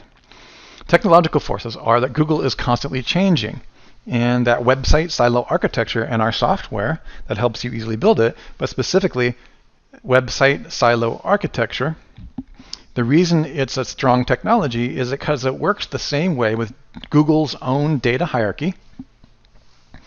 In other words, it's designed in the same way that Google designs its search engines. There's similarities between how we design websites and how Google thinks. And that's an important factor. And it doesn't grow old because we're just using the principles that Google already likes and wants to use. Okay, another technological force you could use is that Google is constantly paying more and more PhDs, anywhere between 5,000 and 10,000 PhDs on average per year, to come up with better and better patents and ways to make sure that people do not hack these things. Okay, and that they don't try to just take 1 or 2 keywords and cheat and not have an authority website or build quality content, but instead just rank through using spam softwares. Okay, the economic force would be, for instance, backlinks, which people have been buying for years from all kinds of different backlink directories, are getting more and more expensive. That would be a massive economic force for my backstory, for my why now, act now, what's changed. Okay. Why, the economic forces are usually always tied to social forces, by the way. That's just why I go in that order. The economic forces, backlinks, are getting more and more expensive. Why? For the same reason the technological forces are increasing. PhDs are coming in to crack them. Google's getting better and better at their technology, okay, to get rid of that. And it's driving the cost of backlinks up.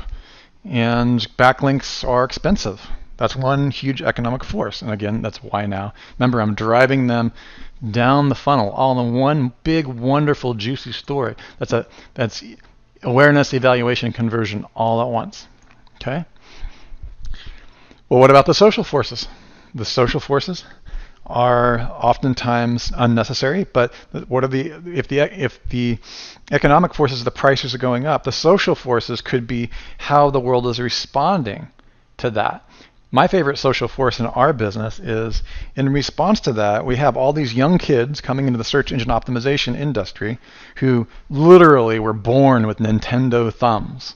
By the time they were 4 years old, they were cracking open their Nintendos and hacking the boxes. They were online by the time they were 5. Okay, these kids grew up with electronics and grew up in the World Wide Web.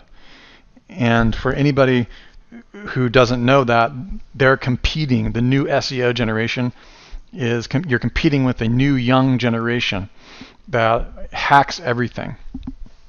And they're constantly at war with the technological forces at Google, the PhDs. So don't get caught in the crossfire with a whole new world of SEO, negative SEO, and black hat. Like, don't get caught up in with dubious softwares and systems that might be kind of scary. It's a major changing environment, and that paints those threesome forces kind of help build the backstory of your company and why you built your company. The start with why is really your backstory. Okay, well, we believe that every human being on earth deserves to have clean, easy to understand websites that serve both the customers and rank highly for dozens of keywords instead of just one or two, using far fewer inbound links than their competition, with 80% fewer inbound links, without having to be black hat or questionable or compete with, all the black hat and, these new teenagers coming out in the market who are gaming all the systems and doing drive-by shootings with negative SEO, and that all three of these forces are why you should probably buy the Network Empire SEO Pro Bundle, because our Pro Bundle helps you quickly and efficiently. Another thing I do is I say it used to be very difficult, another technology force, to build a website silo architecture structure in the way that emulates Google's desires. But now, our military level programmers have made it so that you too can do it and still be in harmony with Google's natural information hierarchy. Okay, this is pretty huge. Now, what I just said there is worth $1 million. In fact, that's what we've made on it over the last few years, at least.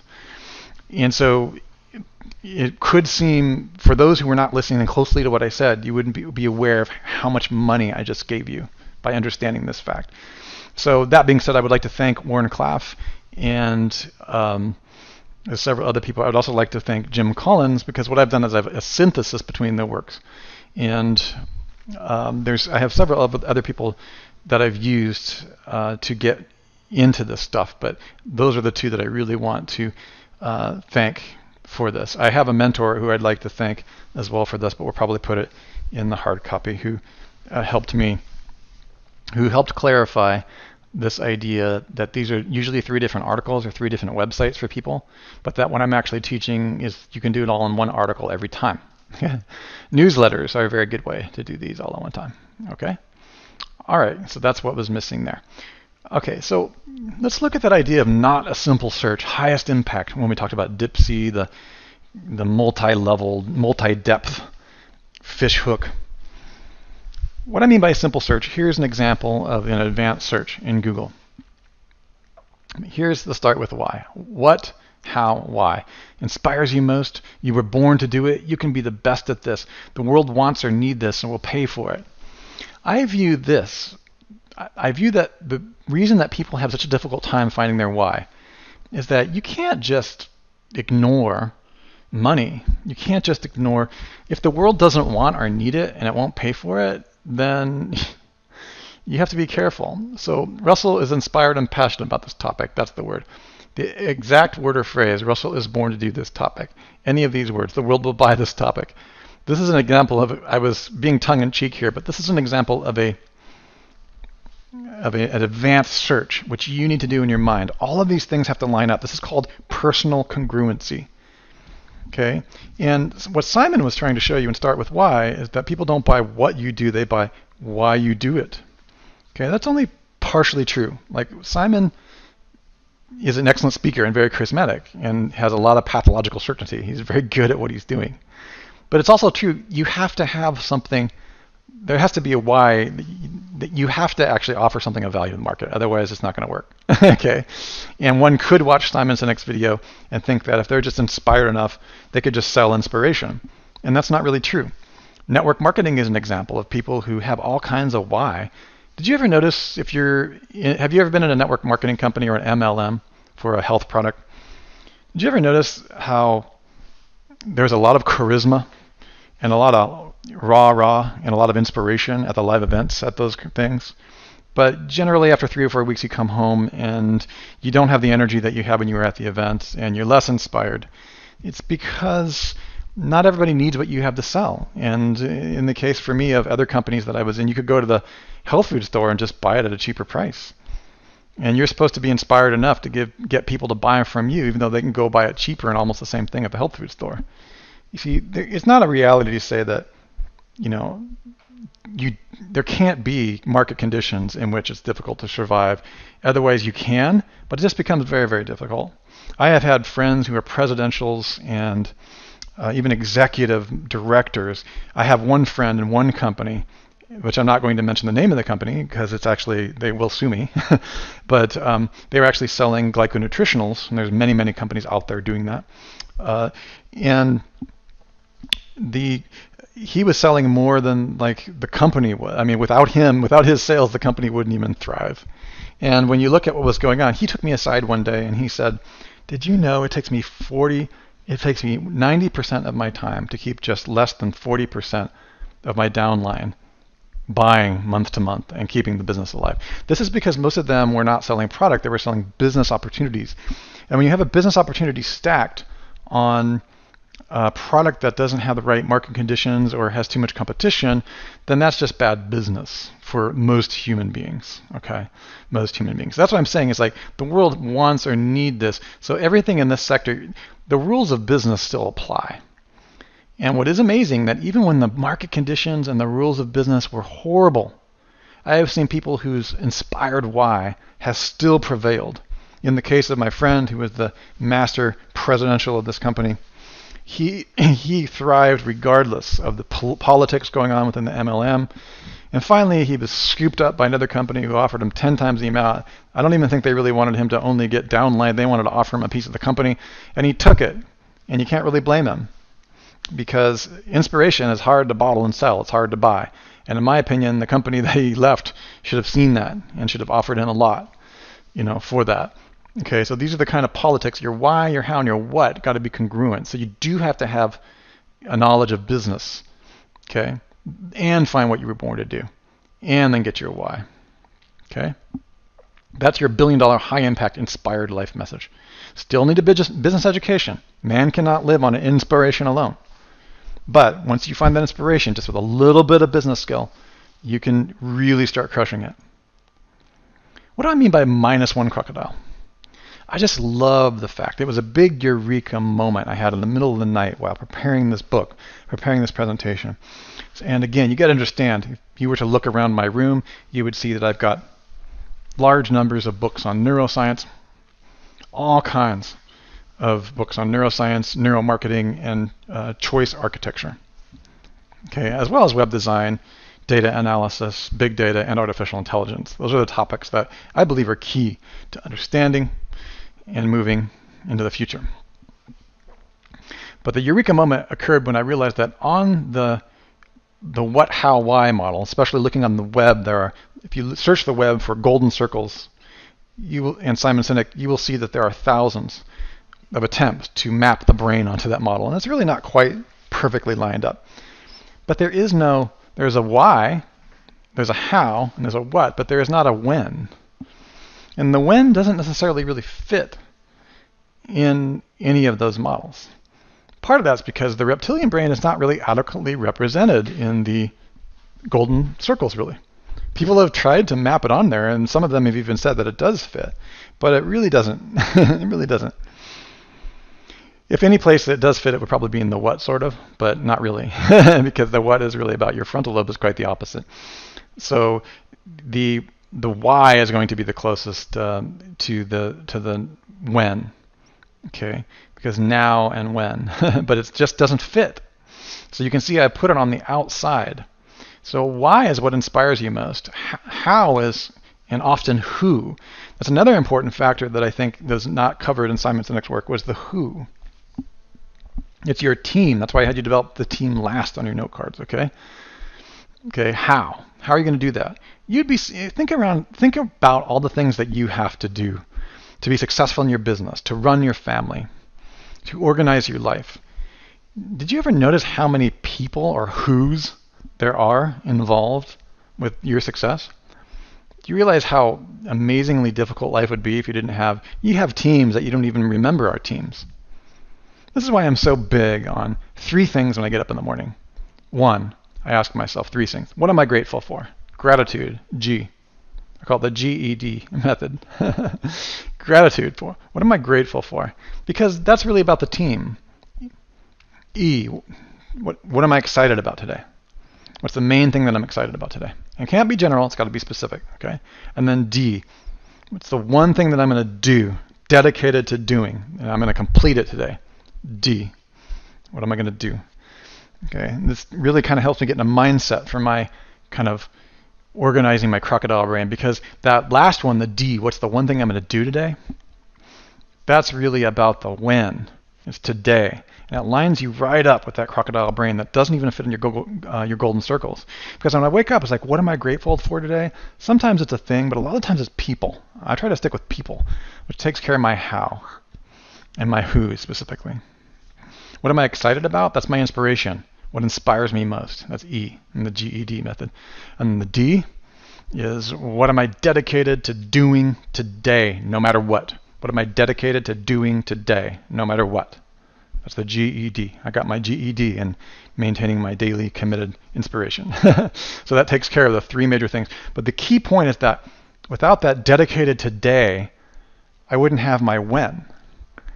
Okay? And that's not even on the golden circles. Okay? And I can be as inspired as I want.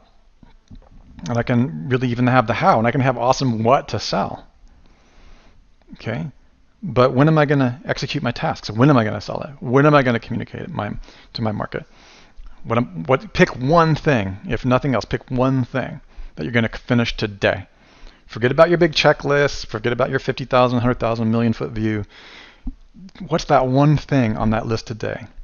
Less but better. Okay, less but better. You're going to finish no matter what. And it should be profitable. It should connect to the world wants or needs this and will pay for it. Okay, should be in your business objectives. So this is what's so cool about the $1 billion high impact inspired life message, is that you will not find on most inspirational models, most self-help talks, and most training systems out there don't really give you, they give you ideas, but they don't really tell you how you're built as a brain. And those inspiration models will start with why, how, and sometimes even go into the what, or they'll have a self-help system that goes from the what to the how to the why. Or they'll start with keep you inspired, like Tony Robbins is really good at inspiring you in the why, okay, and then the how. And he's got a couple of good books on the what, such as the 7-Figure $1 Million Earner book is really, really good, where he finally gets into the super hardcore practical stuff. But most of the systems out there really don't deal with why, how, what, and when. Okay, and you got to have all four of those for an effective self-help system. You got to have all four of those for a brain hack that will work and stand the test of time. You got to have all four of those when you're digging deep into your own personal advanced search, your own soul, your advanced soul search is what I call it. Okay, your advanced soul search. Great. Here's what simple searches result in. People who are looking for quick fixes. A lot of the times people go to, not all, but some ClickBank products would promise you $1 million in 26 minutes and 34 seconds. Any product or service that's out there that is really implying to your reptilian brain that you can have it all right now. You can't have it all right now. You can have everything, just not all at once. I think, who said that? You can have everything. It was like Lucille Ball or something like that. Okay, so here's the thing. This is the problem that happens when you do a simple search for your life. When you do a simple soul search instead of an advanced soul search, like I showed you 2 slides back, this is what you get. I thought this was hilarious. So if you search for make money online, rich, I love this, rich but bored. So if you focus on what you love and you don't have what you're good at and what pays well, you're happy but poor and it's just a dream. Okay? If you do what you're good at but you don't have what you love and what pays well, you're happy, or actually it's overlapping there. You're happy but poor if you only have what you love and what you're good at. If you have what you're good at and what pays well, you're rich but bored. Okay? It's really cool. If you have what pays well, but you only have what you're good at, you're rich but bored. Oh, I just did that. But if you have what pays well and what you love, it's just a dream. Okay? You really want to have all three. The win is what you love, what you're good at, and what pays well. And I know that seems incredibly obvious, but it just is not obvious. This goes back. It's a Venn diagram of exactly what we were talking about in my version of the golden circles, what I call the advanced golden circles. Okay? derived originally from Simon Sinek's talk and then enhanced for accurate neuroscience, or perhaps more accurate neuroscience. Okay, so just don't do simple searches. It's not simple. Don't let anybody tell you that there's an easy solution. There's not a magic 8-ball that you're going to shake and it's going to say, Russell, go do this, make $1 million, you'll be happy. Not rich and bored, not poor and happy, and it's not just a dream, it's practical reality. Okay? Okay, and so here's where we get into the hedgehog, the highest impact and the most profitable business, your hedgehog concept. Now, at this point, I could probably stop because we go right into the video that was not, the Audible was not dead. But I'm going to go ahead and, since my ghostwriter friend is looking at this, I want to talk a little bit about it in case I didn't cover it well enough. Index card 2 is due by the end of the week. Your inspired profit machine is your times 10 hedgehog outperforming companies. Wow, there's a big typo in there. So if she's listening to this, I can either fix it on the slideshow or I can just let me know what you want to do. That should be definitely fixed. What can your so the way this is, again, good. Jim Collins needs to be given full credit for this. What is your company deeply passionate about? That's your why. Again, your company hedgehog is very similar to the start with why model. What can your company be the best in the world at? How? And what drives your resource engine? In other words, your profits. What? In other words, what the heck are you selling is what we call it in our certification level training modules. That sweet spot is going to be the hedgehog outperforming companies. Okay? That's your inspired profit machine. Whenever you're weak on any one of those things, you don't seem to do that well. Okay? All right, I'm going to go ahead and wrap this up because I think the rest is covered pretty well in the next video and from the Vimeo, from the live event. And if it's not, just let me know and I'll continue to make more videos on this. Thank you. Did everybody have a good lunch? I wanted to share some lunch experiences quickly. David and I talked. And I also had an amazing conversation with, who else was it, Steve? And some feedback from me. I'm always learning and adjusting my story, as is the style of the transponder. It is okay if you feel unsettled or challenged by what I've said. If you feel a little bit like, wow, I've never really looked at my why, and don't bother me with that, and whatever. There's different reactions, like don't bother with that, or like, wow, you know, I really don't have that together. That's okay. There's a really great idea called anti-fragile. Are you familiar with it? I know Mike Long and those guys get really into the anti-fragile. The idea is that for a moment, that unsettled feeling will get reconfigured and integrated properly. And it may not all get integrated today. And if you've already been exposed to these kinds of topics before, remember, here's what I am not saying. I want to take some stuff away in case it was implied. I am not saying if your whole life congruency is not congruent with if your life is not congruent with your business, that you should end your business. That would be up to you, but don't come back to me saying that I said that, because I didn't. I'm also not saying that it's going to be easy and perfect to follow your passions. You get all the stuff out there in the marketing, world where these guys say, oh, some people say follow your passions, that's such bullshit. Just do what makes money. And there's other people that say, if your money is not related to what you care about, what gives you joy and fulfillment in your life, then do that. So you hear the gamut. The bottom line is that I wanted to make you aware that almost nobody is whole life congruent with their business. And at least now that you know that, you can strive for this adjustment. Where's Steve's airplane? I got to put his airplane here. Boeing 7, what is it, Steve? Oh, that's the wings going the wrong way. 767. Probably I should not attempt to draw that. It would never fly. That's okay. Sometimes if you don't know what you're adjusting towards, then you don't know what you're adjusting for. If you're doing something really intense like built to sell, where you're getting in and getting out, you're a business broker and this and that, there's no need whatsoever for you to become congruent. If you have an exit strategy, anybody here actually have a planned exit strategy for their company? You're going to sell your company? Okay, see, that's Fletch. He's got his message, his story, and he's going to sell. You can totally do that, and that's really great. Built to sell is a very important model where you do have to have systems in place. You have to be able to replace yourself, but we're going to get into outsourcing quite a bit later on. My point here is that Steve asked, if you're not congruent in your personal life necessarily, and it's not congruent with your business, how do you get those things to line up? How do you get the how, the why, and the what? Let's say you are at the top, your personal. It's you. And here's your business. That's a great question. It's an excellent question. And it's not the same, the answer is not the same for everybody. For example, Steve asked me, okay, how do you get those transparencies to overlap if it's going to be dissonance and it's not going to work and they don't match? What would you do first? I actually suggested that the how. Remember, the how for the personal level is what you were born to do, or at least what you're really good at. If I had to adjust that, that would probably be the factor that I adjusted. Now, you can't be absolutely dispassionate about it and really hate what I do not recommend anybody do something that they absolutely hate, because that means you weren't born to do it, and you're not passionate about it. Get someone else to do it.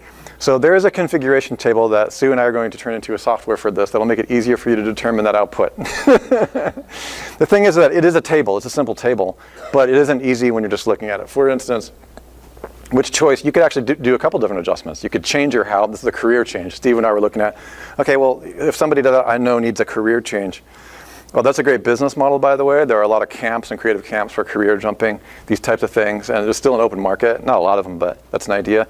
Or do I dial down my passion? Is it okay that I just stay passionate about money and not give a crap about what the thing is? That would depend, right? For example, you can be passionate about SEO, but not want to actually do the work. That's an example of that. Or not care at all about SEO, but love seeing the look on people's face when they get a #1 ranking. That's me. And they're just like, what I love about that is that they're #1 for something that makes them money or they care about. I love that. That's why I don't take on clients with topics and subject matters that I'm not interested in or want my children to see. I just choose that. That's just me personally. I don't judge you if you guys decided to help clients that might be in markets that you wouldn't endorse. You know, sometimes it's just about getting the money. You know, well, for me, it's not. I've made that decision. That's a business model. It's a plan. You know what I'm saying?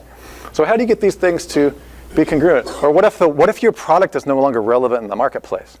What if the market conditions have changed so profoundly that you're no longer relevant? What if SEO doesn't matter anymore? Do you guys have pivots in which you can you're still passionate about what you're doing, and you're good at what you were doing, but it's no longer relevant, right? So these are all aspects of how you maintain congruency. By the way, this lack of relevancy is something that everybody's afraid of, and that brings us back to the crocodile brain. Remember how I said that the crocodile brain, which is not a part of the why and the how and all the fluffy stuff, is really about why now? And I want all of you guys to be able to leave here. And I'm going to look at you and say, what does the crocodile brain say? Just like I do with my daughters when they're growing up. It's like, you know, I try to get them to remember something. What does the crocodile brain say? Matt? Boo. Boo, no. Although it's ready to say boo. It says, why now and what's changed? Why now and what's changed? Okay? When you're dealing with that, and when you're dealing with that with other part of your story, you're going to see some weird things here in the next couple minutes. You will always get a response from any layer of your market. With the people who worship you, adore you, and care about you because they've stood the test of time, they've joined your cult, they think you're the best, you've inspired them, you've shown them how, and they believe in your what. These are your worshipers. Each and every one of you guys will have those. They've made it to the 7th level of all the way to the Scientology cruise, right? In other words, they are true believers in your business and product. I want you all have that. In the middle is they want to believe, willing suspension of disbelief. It could go either way, warm or cold. Down here, suspicious. Who are you? What does this ClickBank product do? And why are there no humans telling me about it? Why is it a robot talking?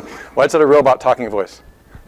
Crocodile brain goes, no.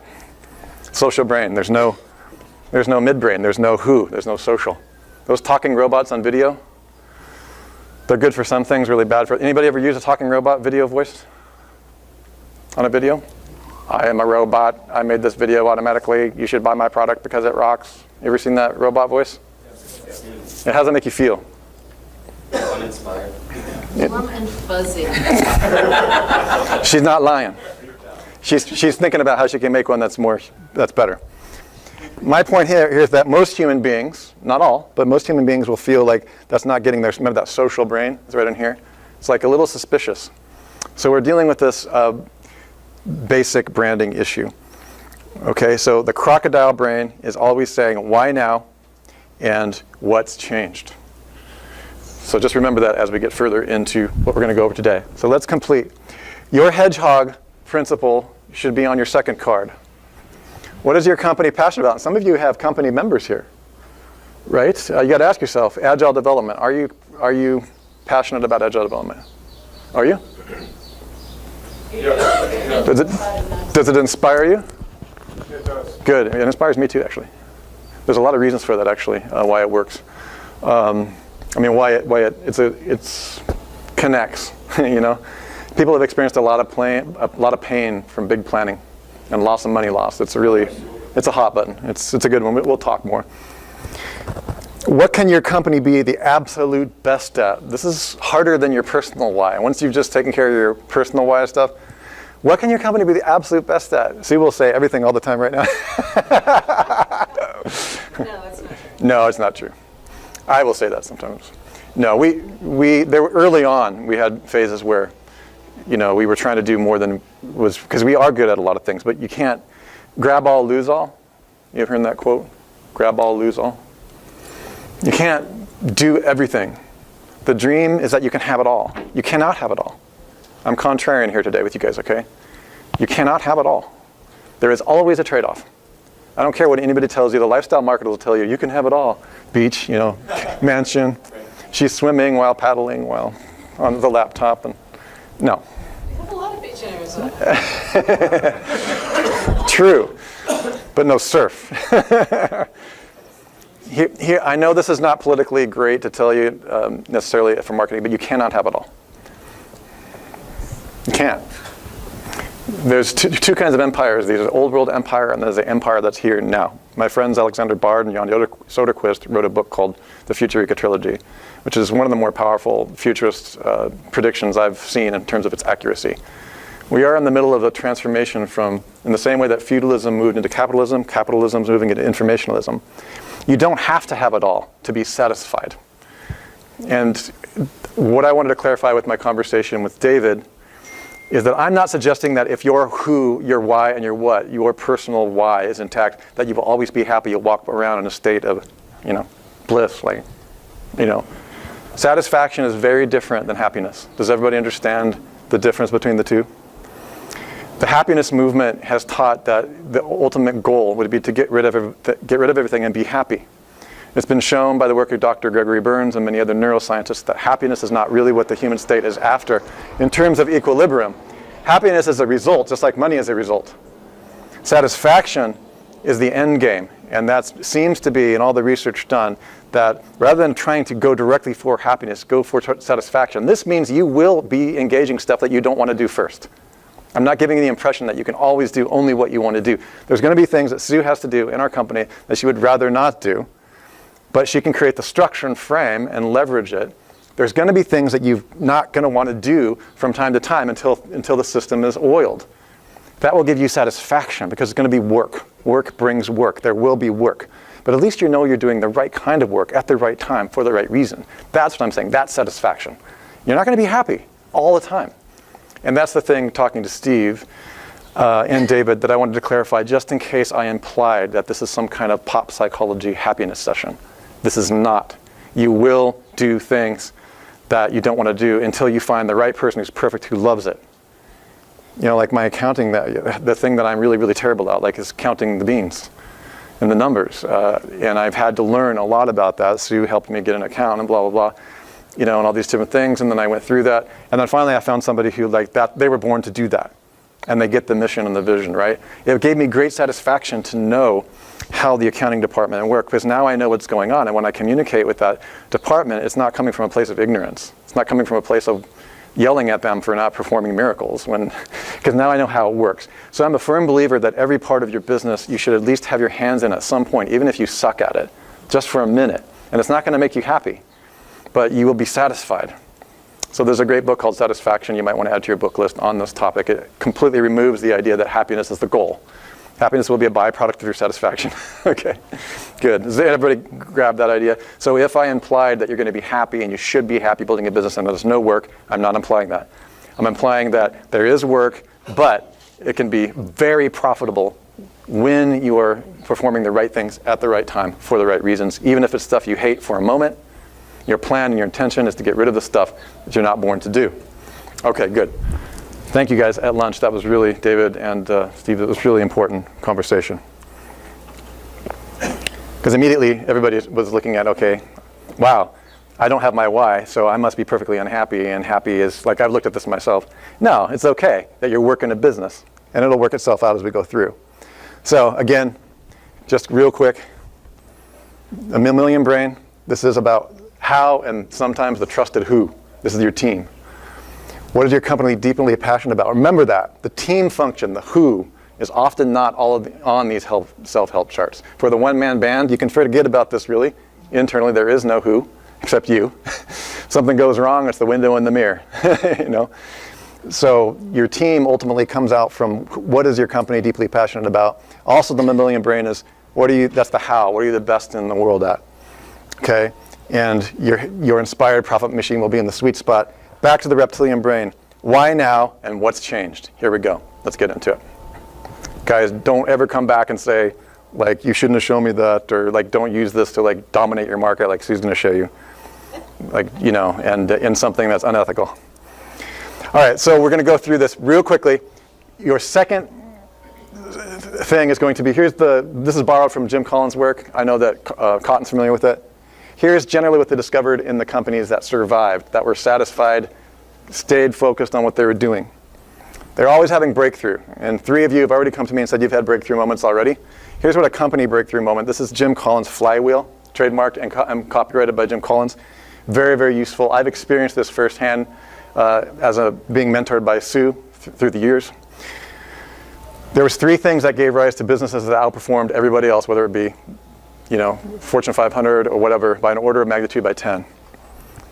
Leaders who are inspired, and level 5 leaders. That's when things went wrong, they blamed themselves. When things went right, they blamed their team. That's the core of the leadership. That's the social brain. Remember the middle brain is the who, the trusted who? Without that middle brain, the midbrain, and having a leader that knew how to get the team synergy, it's called synergism. Matt DeCruz calls it synergy.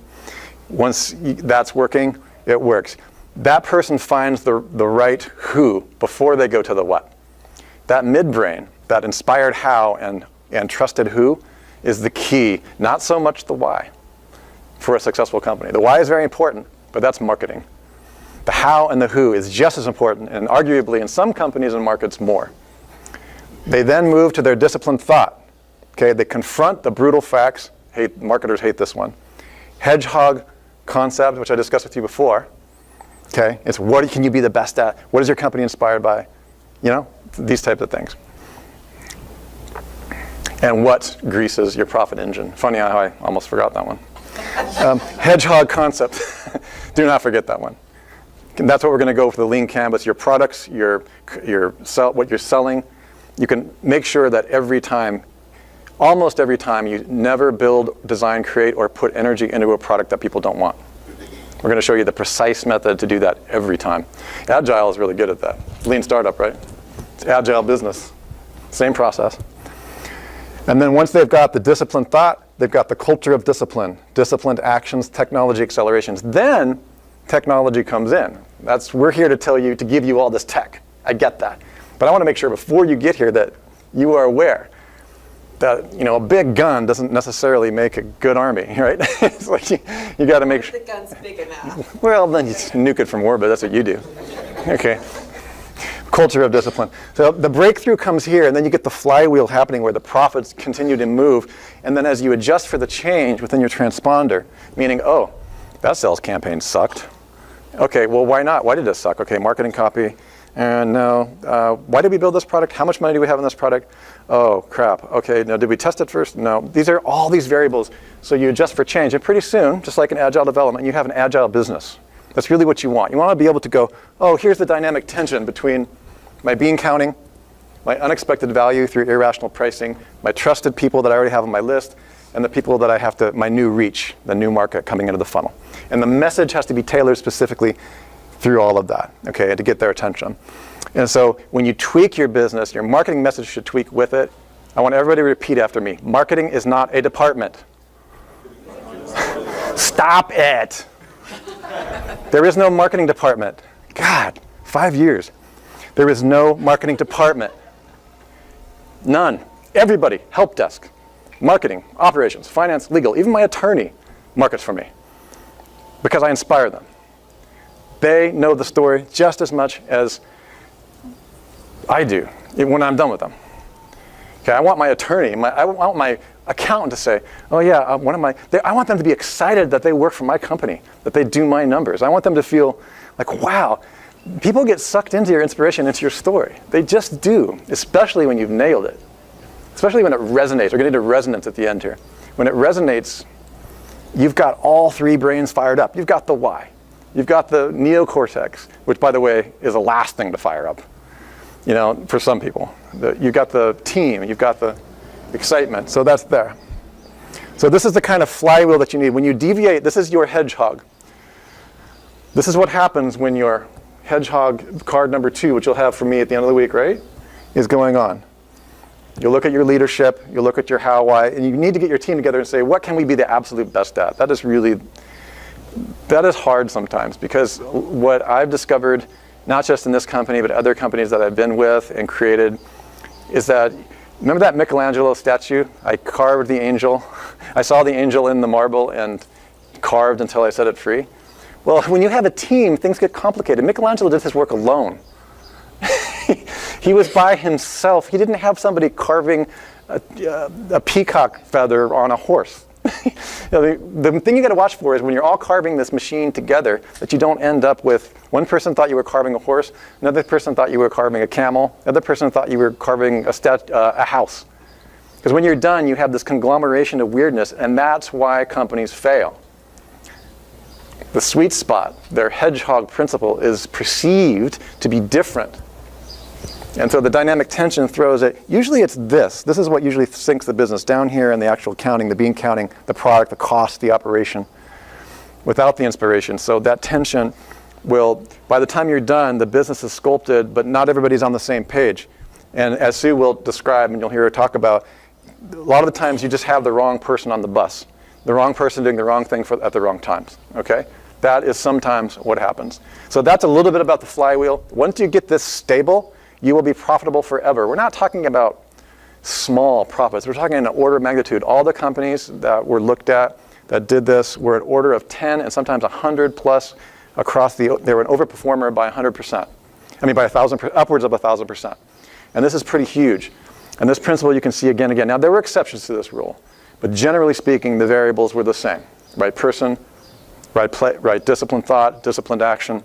And then the technology. What really got me, and it really annoys technologists about Good to Great, Jim's work, is that technology was never, in any sense, at any time, the major factor in those companies that were outperformers by 10 to 100%, 10 to 100 times.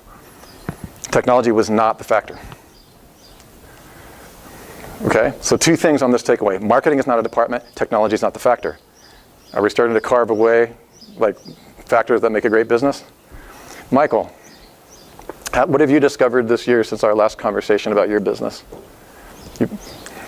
We're talking about your online book business, right? How is your team working this year? Are they? Has it started to develop for you? Or are you moving away from that model? Moving away from that model. Okay. Sort of. But I've cut back a lot of people. Okay. Really just down. What kind of people do you have on your team? Do they get it? The people on my team do get it. The ones that are not. Okay. So you've leaned up a bit. Leaned up. Okay. And you're still getting the same stuff done with fewer people, right? Yeah. Oh, you're not. Stuff's done, but there's been a slight change in the level of work. Got it. Well, we'll talk more, but I'm glad that at least you're not, you don't have 1,000 people you're trying to manage. Because in the art of getting rid of less but better, the biggest factor of creating something that generates the most amount of pain and profit loss is getting the wrong person at the wrong place for the wrong reason. It's the biggest one because it's something that you can't get back in control. It's like the Sorcerer's Apprentice. Mickey Mouse making all those brooms. Poof, you got 200 of them. They're all very active and very busy. But now you've got 100 things that are the wrong thing at the wrong place at the wrong time. Right? So really hiring and outsourcing, Sue's going to get into this really powerfully. This is so important because it's just that one thing that can carve your business the wrong way and cost you immense amount of money, and quite quickly and unexpectedly. So that's one thing we need to really watch, talk about on Think Thursday. Okay, awakening the crocodile brain in your industry. Audience, okay, why am I saying careful about this? Start with fluff edit. Okay, we already did this, start with why. Too fluffy, impractical shareholders. Note explains why this is true. It's because the crocodile brain is missing the golden circles. I've kind of beat that idea down. The element of time, when, is not included in golden circles in the Venn diagram. You guys got that, right? Give me a nod if you understand. Okay. And time and change, or reticular activator, is the core evolutionary function of the crocodile brain. Review missing croc slide. Okay. Again, somebody raise their hand. What does the croc brain say at all times? It never stops, except when it's asleep. Why now? Why now? Everybody got that? Why now? What's changed? It'll make you $1 million this year if you just write to this all the time. Look at Network Empire writing. Like, we're very neocortex, we're very geeky, right? Sometimes you wonder, wow, it's amazing anything converted at all, right? But what's happening? I'm focusing on change and changes in technology. Why now? What's changed? Google Skyfall update. Why now? What's changed? One email. Huge, right? This is the way that we market. It's called futurism. And we're going on the third notebook card that you have. Everybody, I don't care how lifestyle, what business you're in, you can still adhere to these basic principles. And it's very unfair. And when you stack the why on top of that, why now, and what's changed, you will always win. You will never, I will be really surprised if you do an email campaign and not sell something. Something has to be wrong with your buy button if you orchestrate this story that I'm about to show you properly. The third notebook card is going to be your story, your unfair advantage, your quite manipulative and neurocognitive zinger, at least the starting point for it. And you're going to take this with you, hopefully by the time that you leave. Once you have this, the rest is operations. The rest is, do you have the product to sell? I can't help it if this stuff converts and you sell it and there's nothing in the warehouse, where people hate your product. That's a whole nother department, which Sue and I and Matt and Kevin and I can lecture to you on that and talk to you about that. But this is not a manufacturing event, although I love the conversation. Again, this is all about your message and vision. Okay, good. So let's move again to this. I'm kind of beating this home. The reason I keep going on this is that this is really a big deal. Don't compromise the crocodile brain just because you're getting the why. Okay. Here's the hot buttons. The missing crocodile lives in the when category, but is always asking itself, why now, what changed? Notice there was no when in your golden circles. Well, you want to know why? You guys who are into spiritual stuff are going to love this. Because the moment is the eternal present. It's always now. Literally, the brain is in a state that it thinks it's always now. And the only thing that determines that it's not now is change. And the crocodile brain looks for change in the environment, on the web page, in your life, in your bedroom, in the street, in the traffic jam, the library, on the search engines. There is nothing that is not activated by this why now, what's changed at any given time. In fact, when the neocortex gets too bored, it goes to social media just because there isn't enough change. This is weird, and it's going to get weirder. If you guys have the disciplined action to actually execute on this and formulate a story that exploits this in a way that's positive, you can do positive exploitation. You can utilize it in ways that get your brand message out there. This is why I want your message and your brand and your values to be really clear to you before we give you all this. Because not only are we going to finish this up tomorrow, no, we're giving you the weaponry, the bullseye, the target. It's a shooting range. It's going to give you a broadcasting technology where it's all set up. You can even automate it if you want. We're going to show you more automation stuff than we tell the general public. So that's why it's important, because if you automate all that and the message is not syncing, it's not getting through those filters, and you're not sculpting a message. This talk is called conscious broadcasting. Okay, good. Do not forget, it's probably the most important thing to help you understand the difference between cheap marketing gimmicks, simple search, right? We talked about that earlier, and flashing banners, long-term sustainable brand building. Banners that flash. Do you guys click on flashing banners on a site versus a static one? No. They ever get your attention? No. Everybody who said no, raise your hand if you're not a geek. Does anybody click on, everybody, have you ever caught yourself clicking on something and it just was an unconscious, and you were like, how did I get here? This is not my beautiful house. This is not my, none of you ever click, okay, yeah, got it. All right, none of you ever get distracted. That is awesome. You guys are immune to all of this. What's that? Squirrel. To answer your question, actually, I have clicked on things, but I knew why I got there. Yeah, So I clicked. here's the thing about technologists and internet marketers. You guys are kind of there's actually a brand new frame that Oren from Pitch Anything should actually create. It's called the marketer's frame. When you're in the marketer's frame, you're meta-cognizant of if you've been manipulated. But we forget that 98.9% of the rest of humanity is not. That is one thing I would like all the technologists in here to take away. Yeah. You guys are not normal Yeah. when it comes to marketing, and you won't do effective marketing if you do it so that it appeals to you. I have never met a developer who was effective at being hyper aware of hot cognition, ever. I can't tell you how many millions of dollars I lost before I figured that out. That's okay. Okay. I can't tell you how many millions of dollars I lost by not asking the right questions. You know, I ask for tiny things, and Sue is capable of building things the right way. So it's a dynamic tension where Sue, this is what makes the company so powerful. Sue, Matt, Kevin, actually you have a little bit of balance between both. So the interesting thing is that tension between, you can put down in the bean, remember everything below this line is tangible expected value. 2 plus 2 equals 4. To programmers, 2 plus 2 equals 4 more often than it equals 2 billion. For marketers, 2 plus 2 equals 2 billion. Because we are dealing with intangibles, and we understand one of the most amazing secrets ever that I'm going to show you guys today on value. All right, let me try this. Expected value is when you charge for what it's worth. Okay, when something provides, when an object, a product, a service provides the expected value, a commodity, for example, then you're dealing with the commoditization price point. If something provides unexpected value, dopamine, you can mark the price up and get irrational price points. That's everything above this line. Your back-end products.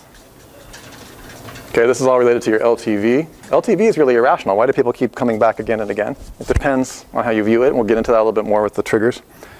But intangibles are up here, tangibles. So whenever you have a product that provides unexpected solutions to deep-seated problems, your pricing cannot be standardized. You really have to be careful. You should charge a lot more. Generally speaking, this one salesmen go, yeah, you should bid and quote whatever you're comfortable with and double it. That's probably what they'll pay. Correct. If the product is providing unexpected value. There's an amazing book on this topic called Escaping the Price-Driven Sale. Get it? It's called what? Escaping the Price-Driven Sale. The difference between commodities and pitching is the difference between the crocodile brain that will pay for an unexpected value versus the neocortex that just wants to know what the market value is of something. Eggs. Well, the price of eggs at Whole Foods is $9.97, but the price of eggs at Safeway is $8.97. I'll go to Safeway, but this one's organic. Okay, there's an irrational framework, right? All right, I'll pay $2 extra for organic. Well, the price of organic eggs, and then you do it again. Well, there are products that are not like that. Consulting is not like that. When you go in and look at an SEO project, take Mike Clay's amazing pitch on just selling our data that Matt and Kevin and Sue and I built into that system. He's going to help. He actually tells me what's happening in the field. He walks out of there with a contract for $4,000. He hasn't done any SEO. I mean, some people do free SEO calls called the silver bullet call, right? Very common thing like Eric Dombach and those guys. Okay, 15-minute silver bullet. You know, whatever. You don't do a silver bullet, you just walk out with cash. That's impressive. That's because of the position. He knows it's an unexpected value. He focuses on the data on that column. He did say that data column does trigger that crocodile because they're looking at the numbers. They're looking at the ROI. But he's looking at the ROI, but he frames it in a way that's irrational or unexpected. And where you have, this is why I spent so much time in neuroscience, like define unexpected. What does unexpected mean? It's so deep. Unexpected means that it wires into all three brains at the same time. Novelty, what's changed, why now? There's so many when you provide a solution to an unexpected problem quickly, it's been shown that it increases a perceived value in your mind. Okay, perceived value. So what we're really looking at here, damn it, what we're really looking at here is perceived value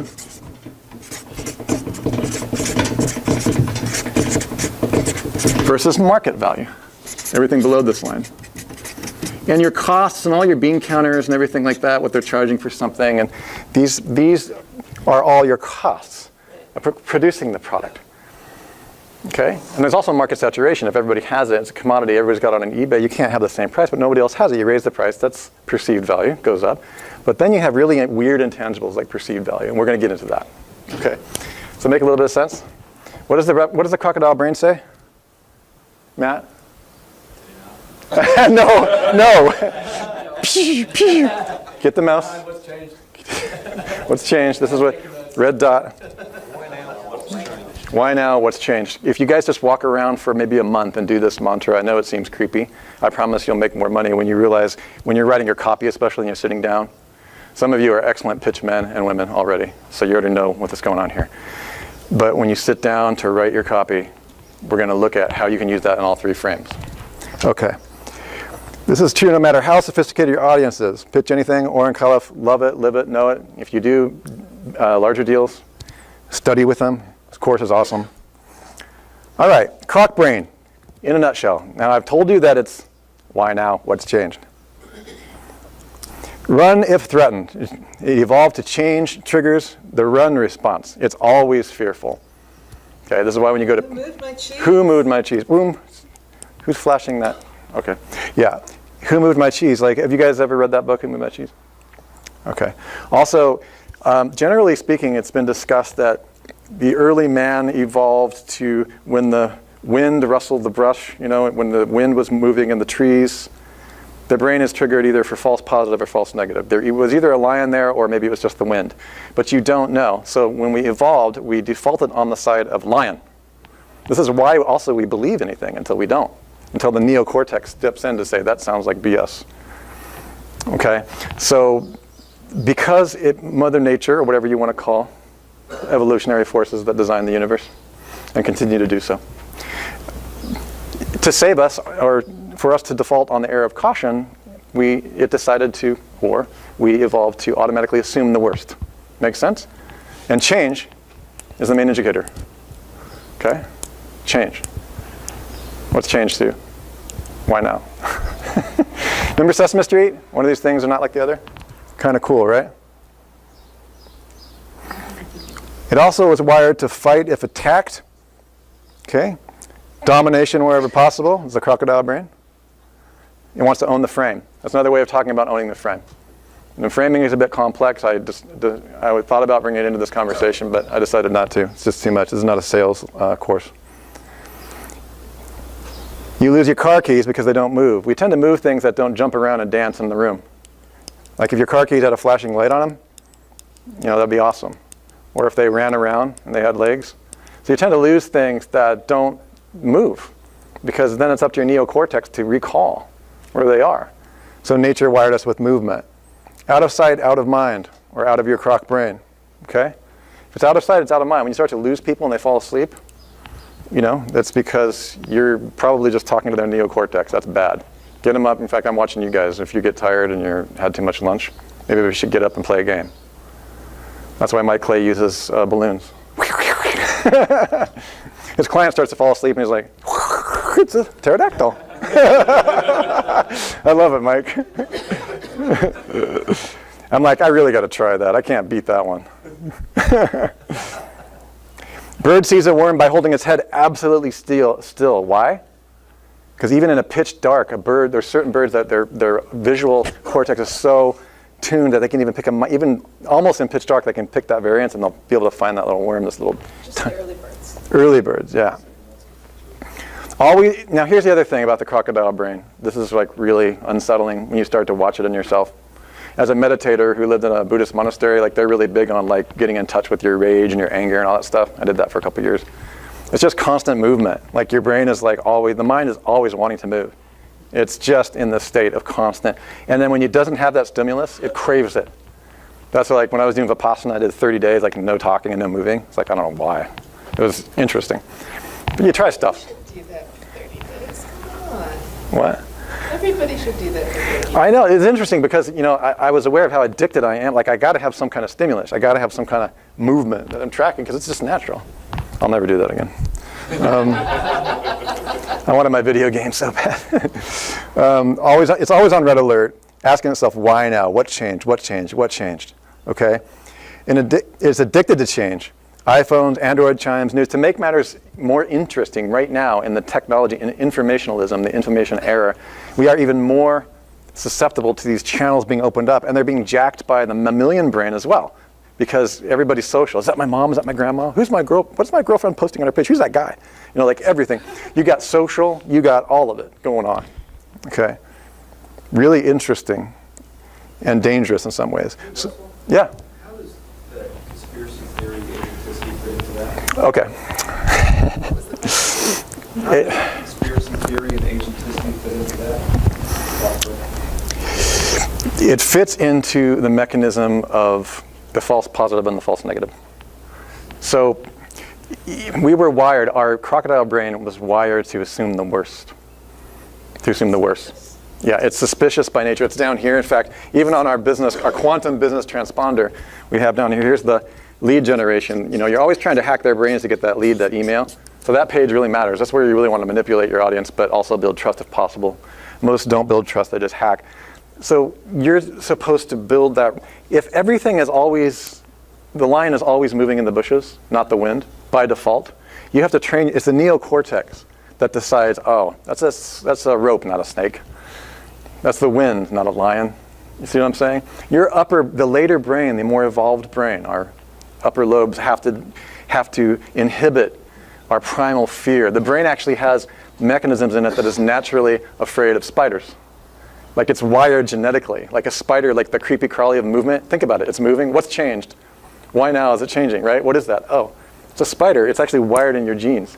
So conspiracy theories are a way for the human brain to adjust to what it can't control and changes that it can't do anything about. It's a way to attempt to make sense of the world by forming an agent. What's interesting is that doesn't make the agent non-existent.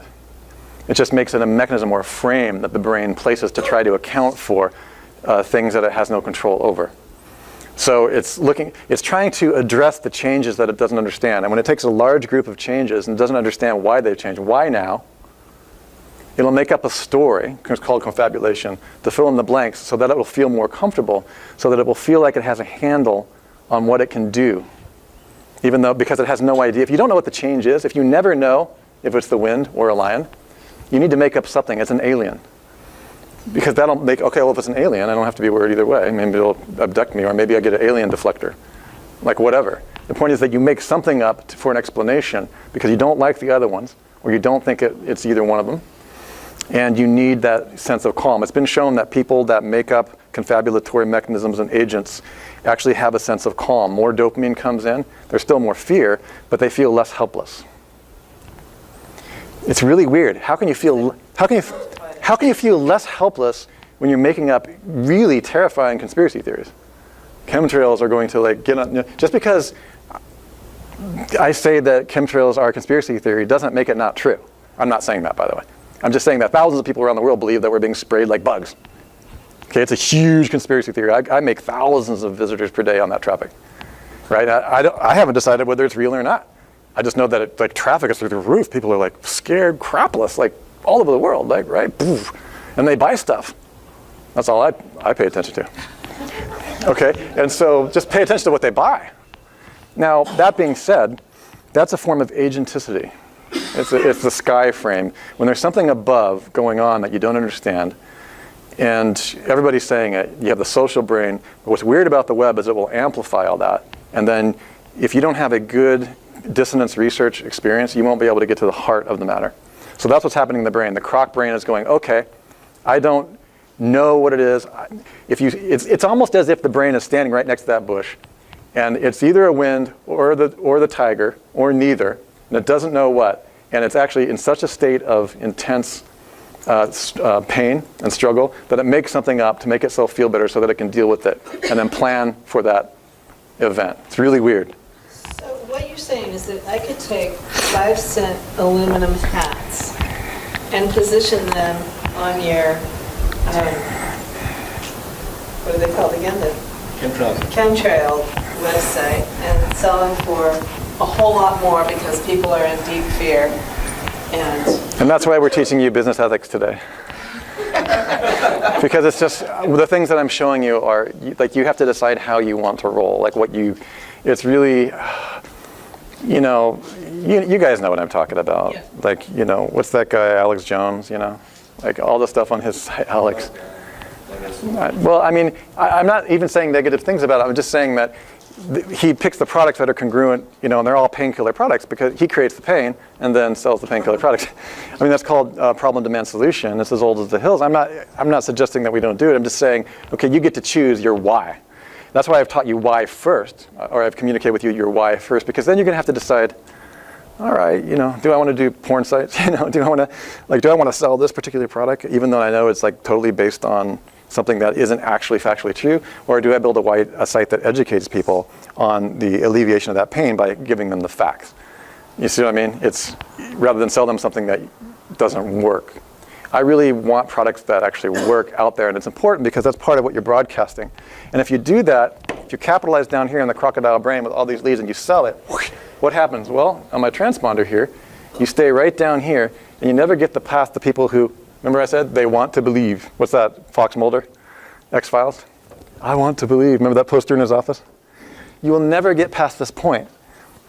You can stay in the poverty market all the time, forever. Like, I have tons of friends like making millions in this poverty market, like just selling crap forever, and you will always be able to do that. Hey, if you guys want to do that, I really, truly, and honestly do not judge. I mean, tell me how it's going, and maybe I can glean some information on your hot buttons. Seriously, but I'm just saying that what's going to happen is you will actually continue to work pretty hard. I know lots of people with thousands upon thousands of leads in their list, but are they really credible? How credible are they? Think of all the people that you know who have over like 10 million people on their list. How credible are they? Do they market themselves? Are they highly credible? Some people are. So what you're looking for is, how do you get them past that point? You want to stack the other brains on it and develop trust. And that's when we're going to get into the trust equation here in just a second. Without using, the trust equation will not allow for the exploitation of paranoia consistently, because the messenger always gets killed in the end in the form of your business. I've learned this the hard way. Does that make sense to you guys? I know the guys who launched some of the big conspiracy websites personally. And I know what's going on behind the scenes. You don't want that. I mean, they're dealing with emails and like customer service problems that, you know, makes the average business look like they got stuff in the mail. They got people showing up at their house. Like, don't do it.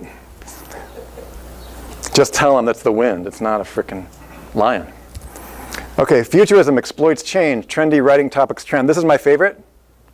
Futurism. What's changed now? Entertainment exploits the change trigger addiction.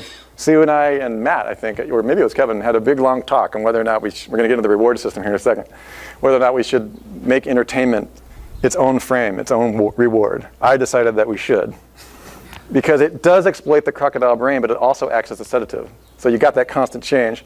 Like, you know, I sat down with Cotton last night. He was telling me about Daredevil. I'm like, oh no, I want to watch it tonight when I'm finishing my slideshow. I've turned it on. Like, entertainment for me is like, I got this change happening, but it's interesting, you know, it's engaging, and it's just addictive. So entertainment is like its own engagement. It helps make the more painful tasks less painful. It does. Because that part of your brain is engaged. Because you usually when you're watching a movie, you've retracted, it's a sedative. And I think entertainment is a distraction plus a sedative. It's really kind of a nice, I like watching stuff, you know, to just break away from my frame. It allows me to pull back, and I think, you know, we're talking about when you're thinking too hard, your pupils could contract. Like when I'm watching a movie, I like dilate, I just chill out, you know, and there's a moment of just release from trying to figure something out. So that's really part of that as well. Social media exploits the change trigger addiction. We already talked about that. Gaming. Anybody game in here? Oh, no. Oh, the frame is stacked so, no, it's awesome. The frame is stacked so hardcore. If you can own a game or a gaming, it's really expensive to build, but think about it. It's got the we're actually going to get into triggers, aren't we? Okay, never mind. We're going to, Sue, don't get her started. Okay, so awaken the croc brain, become the trigger. Okay, please use the following slides responsibly. They can easily be used unethically, blah, blah, blah. Oil your hair triggers. We're now in phase 3. We talked about these 7 phases we're going over. Oil your hair triggers. Who knows what a hair trigger is? Anybody fire weapons in here? Anybody have weaponry? Fletch? Yeah. You know what a hair trigger is, right? Tell everybody. Yeah, you don't have to touch the trigger very hard to set the bullet in motion. If you drop it, it can go off too. Yeah. So that's what. Yeah. So we're talking about oil the hair trigger. Please not. Nice grammar. Please do not put your customers in dangerous situations when you turn them into addicts. Okay. Is that your cat? Is that what you do to your cat? Do you understand what I mean? If you have the ability to distract, co-opt, siphon energy and attention, and jack trust and or affirm trust and create resonance, you have a sense of responsibility. Okay, so just, I got myself on tape saying that before we give you your network and how to do it, that I told you this. Just so, this is mostly just a disclaimer. Don't do this. Kitty. Example, BizOp poverty market. We'll rob a broken family, we'll rob a broke family of their last dime. Like some opportunities, the slope is greased so incredibly well. They will just do anything. Don't do mean stuff like this. Here's a cat that has a laser pointer strapped to its head.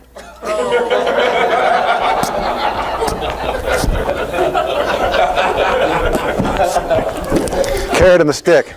Don't do that. Stop that. Stop.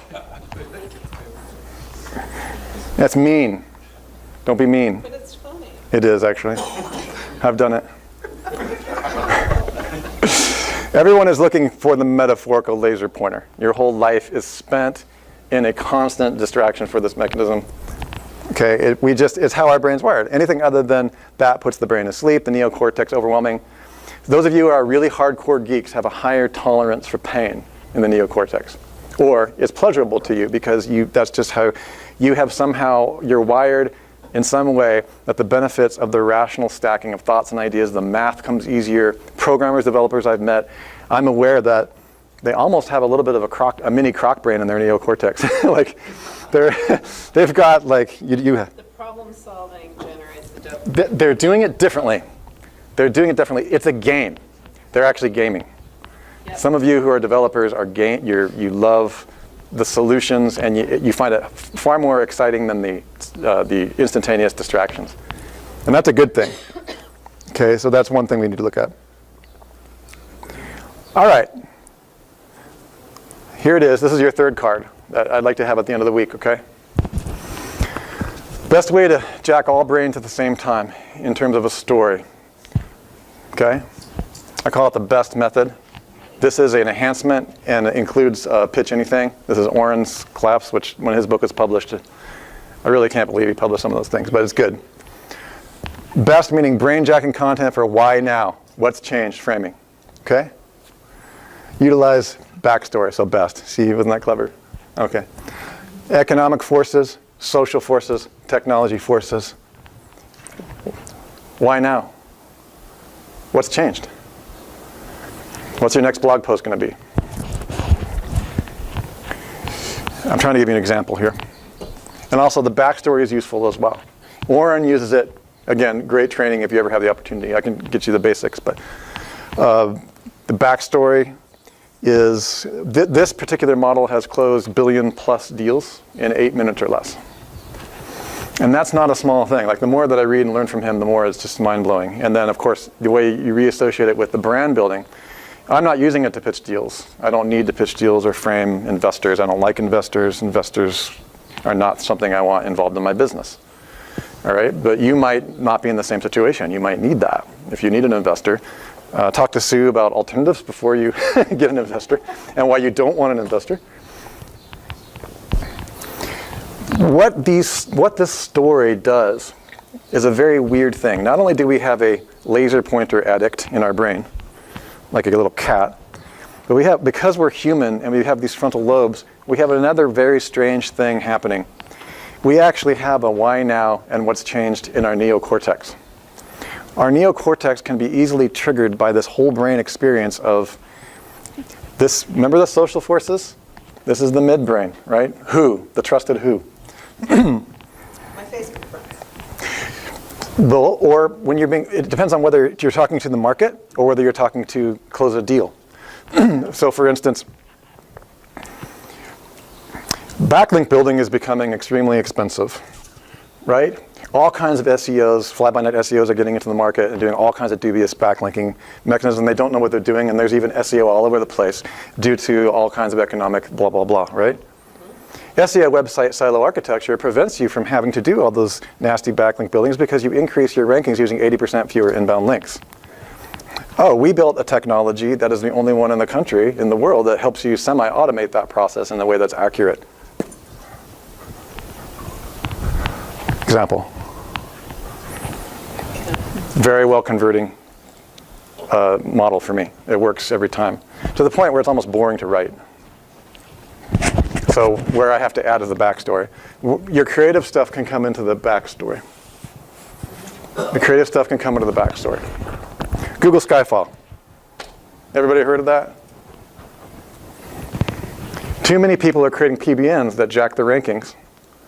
Too many people are creating PBNs that jack the rankings because everybody's coming onto the market trying to help local search. Maybe it's this local search optimization is now extremely popular, something like that, right? So everybody's building private blog networks to try to get the rankings, this and that. Google has decided they don't like that and have increased their patents to like walk into your bedroom at night and turn on your computer and sit down and see what you've been doing. That's why you need to attend the Network Empire webinar to find out how to protect yourself from all that stuff. See what I just did? Yeah. The backstory. Everything else is backstory. Hi, Sue. Hi, Jimmy. Tell me about this. Like, what's going on with this? Blah, blah, blah, blah. Then you bring in the experts. Then you build trust. Then you credibility. We're going to do that next. But first, you must know this. This is totally unfair. This is so, once you get it, the only creative part is you're limited to your creativity. This is what I've always done. Oren just codified it in his work, and I made it a little bit more clear with the little diagrams there. So here's what this does. What's changed? Why now? Even though this is not a laser pointer or a flashing banner, this is implied. It's got the neocortex involved. It's got the midbrain involved. It's got everything. When you bring trust in by trusted experts to give you interviews, at that point, you're just creating the trust equation and the impact. It's more impact. Okay? So you must be careful. Remember I said careful with the croc brain? If you make shit up and it's not actually true, that's unethical. If there was not actually a Google Skyfall, would that be cool? Would it have still worked? Yes. So you guys now have the keys to the kingdom. Now you know how I do what I do. Okay? I'm not even a great marketer. I'm just using a simple thing. Right? Okay.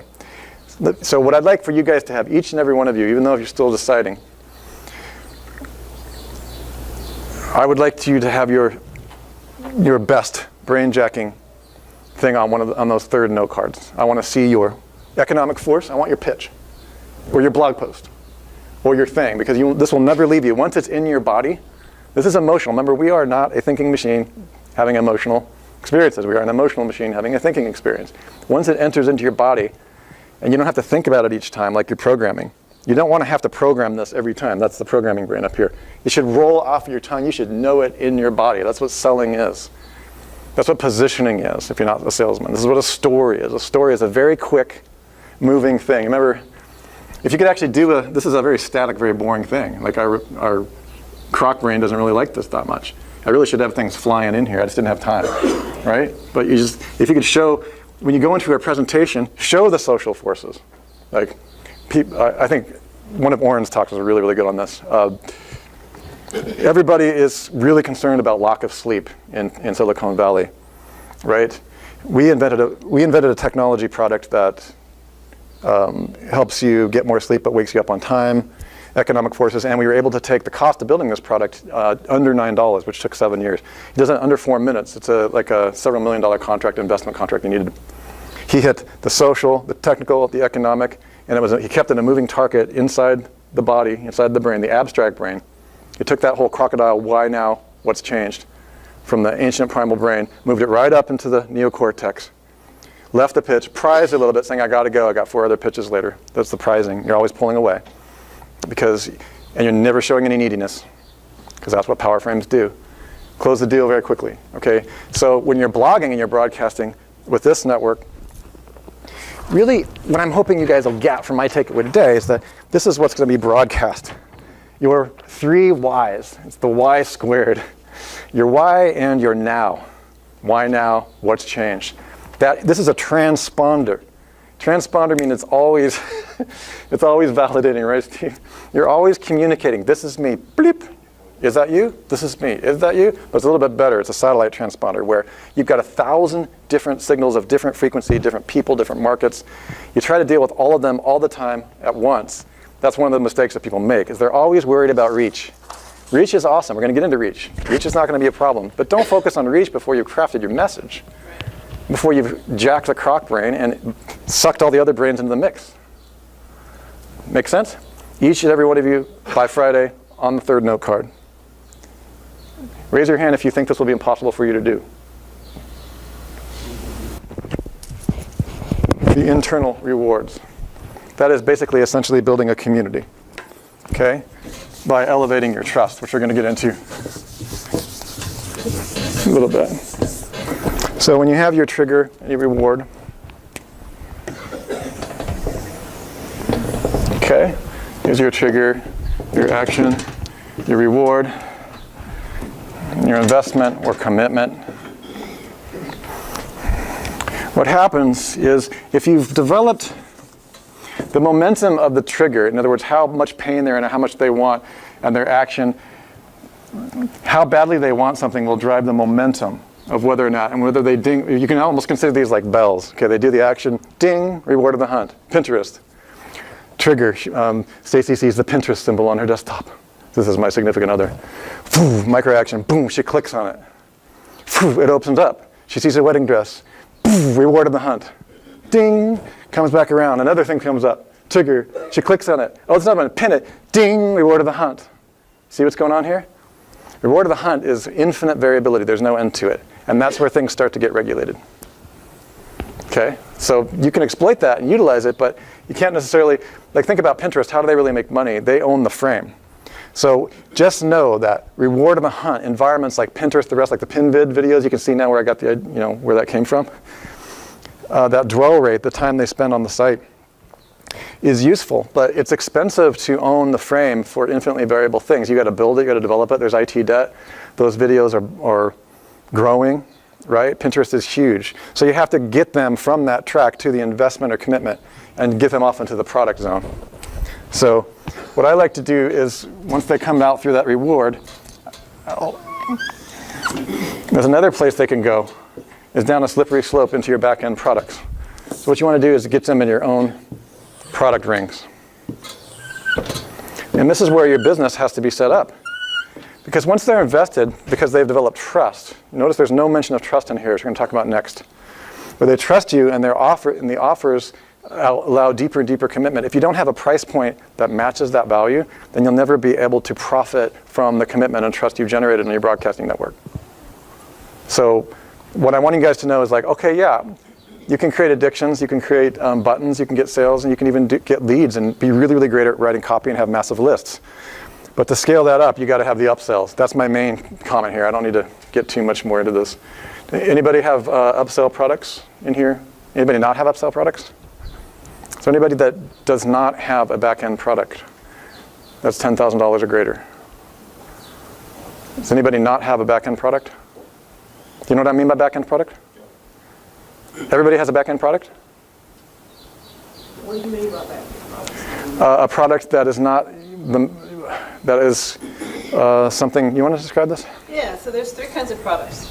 One is a lead, so it's something that's inexpensive, maybe even free for an email that gets them in. And then the next is a mid-level product, which depending on what market you're in, that might be anywhere from $20 to $300. And then there's a back-end product, which is usually much more expensive, right? So at least 10 times the price of whatever your mid-level products are.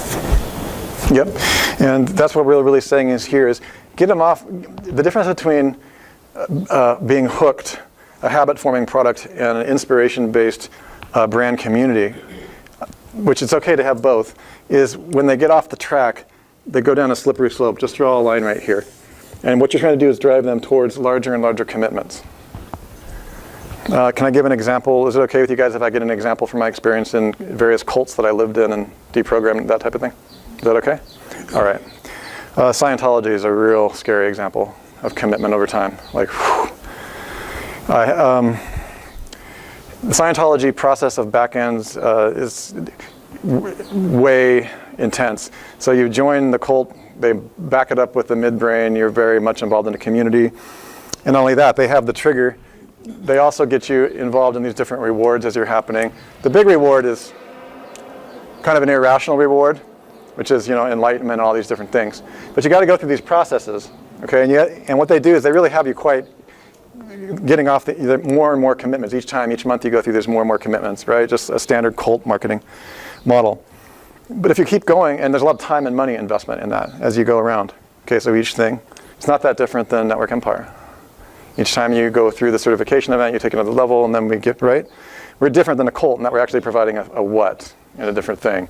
Scientology, the final cruise that I was exposed to a lot of this actually in my earlier years with this, is the Scientology cruise is literally, they make you sign a billion-year contract.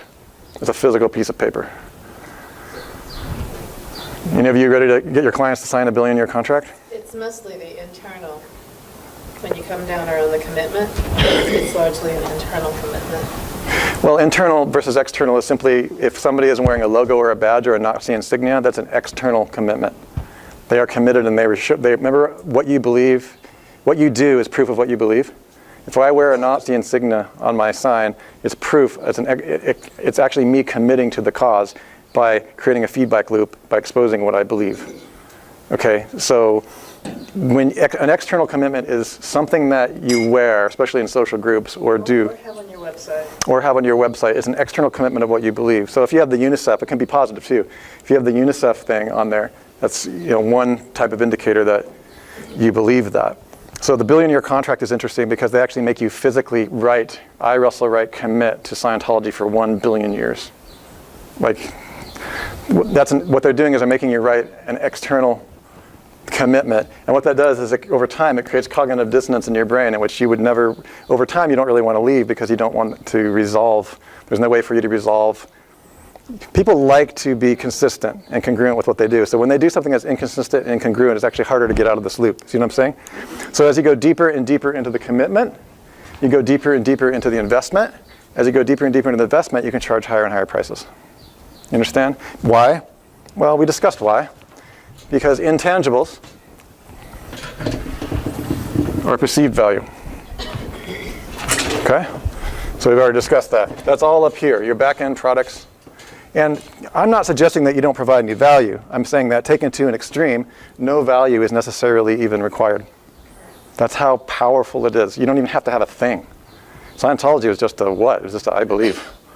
And the thing they offered was, by the time you get to the Scientology cruise, the big takeaway, the big product, the big back end is the truth. They're going to unveil the big secret to you. Do you want to talk about Mafia Wars? Because I think that's just... Go ahead. That's a good one. That's really an example of that. Mafia Wars wants to talk to your Facebook friends, right? So you open yourself up to inviting your friends into the game. And then it's a competition on a whole different level, right? Because you're competing against people that you know. So this sets off a whole other set of things going on in your brain. And the competition actually becomes more intense because these are your friends. And so what happens when one of your friends starts to be better than you? Well, there's the opportunity to pay $10 and be better than your friends. So you put in the money, you put in the time, you're leveling up.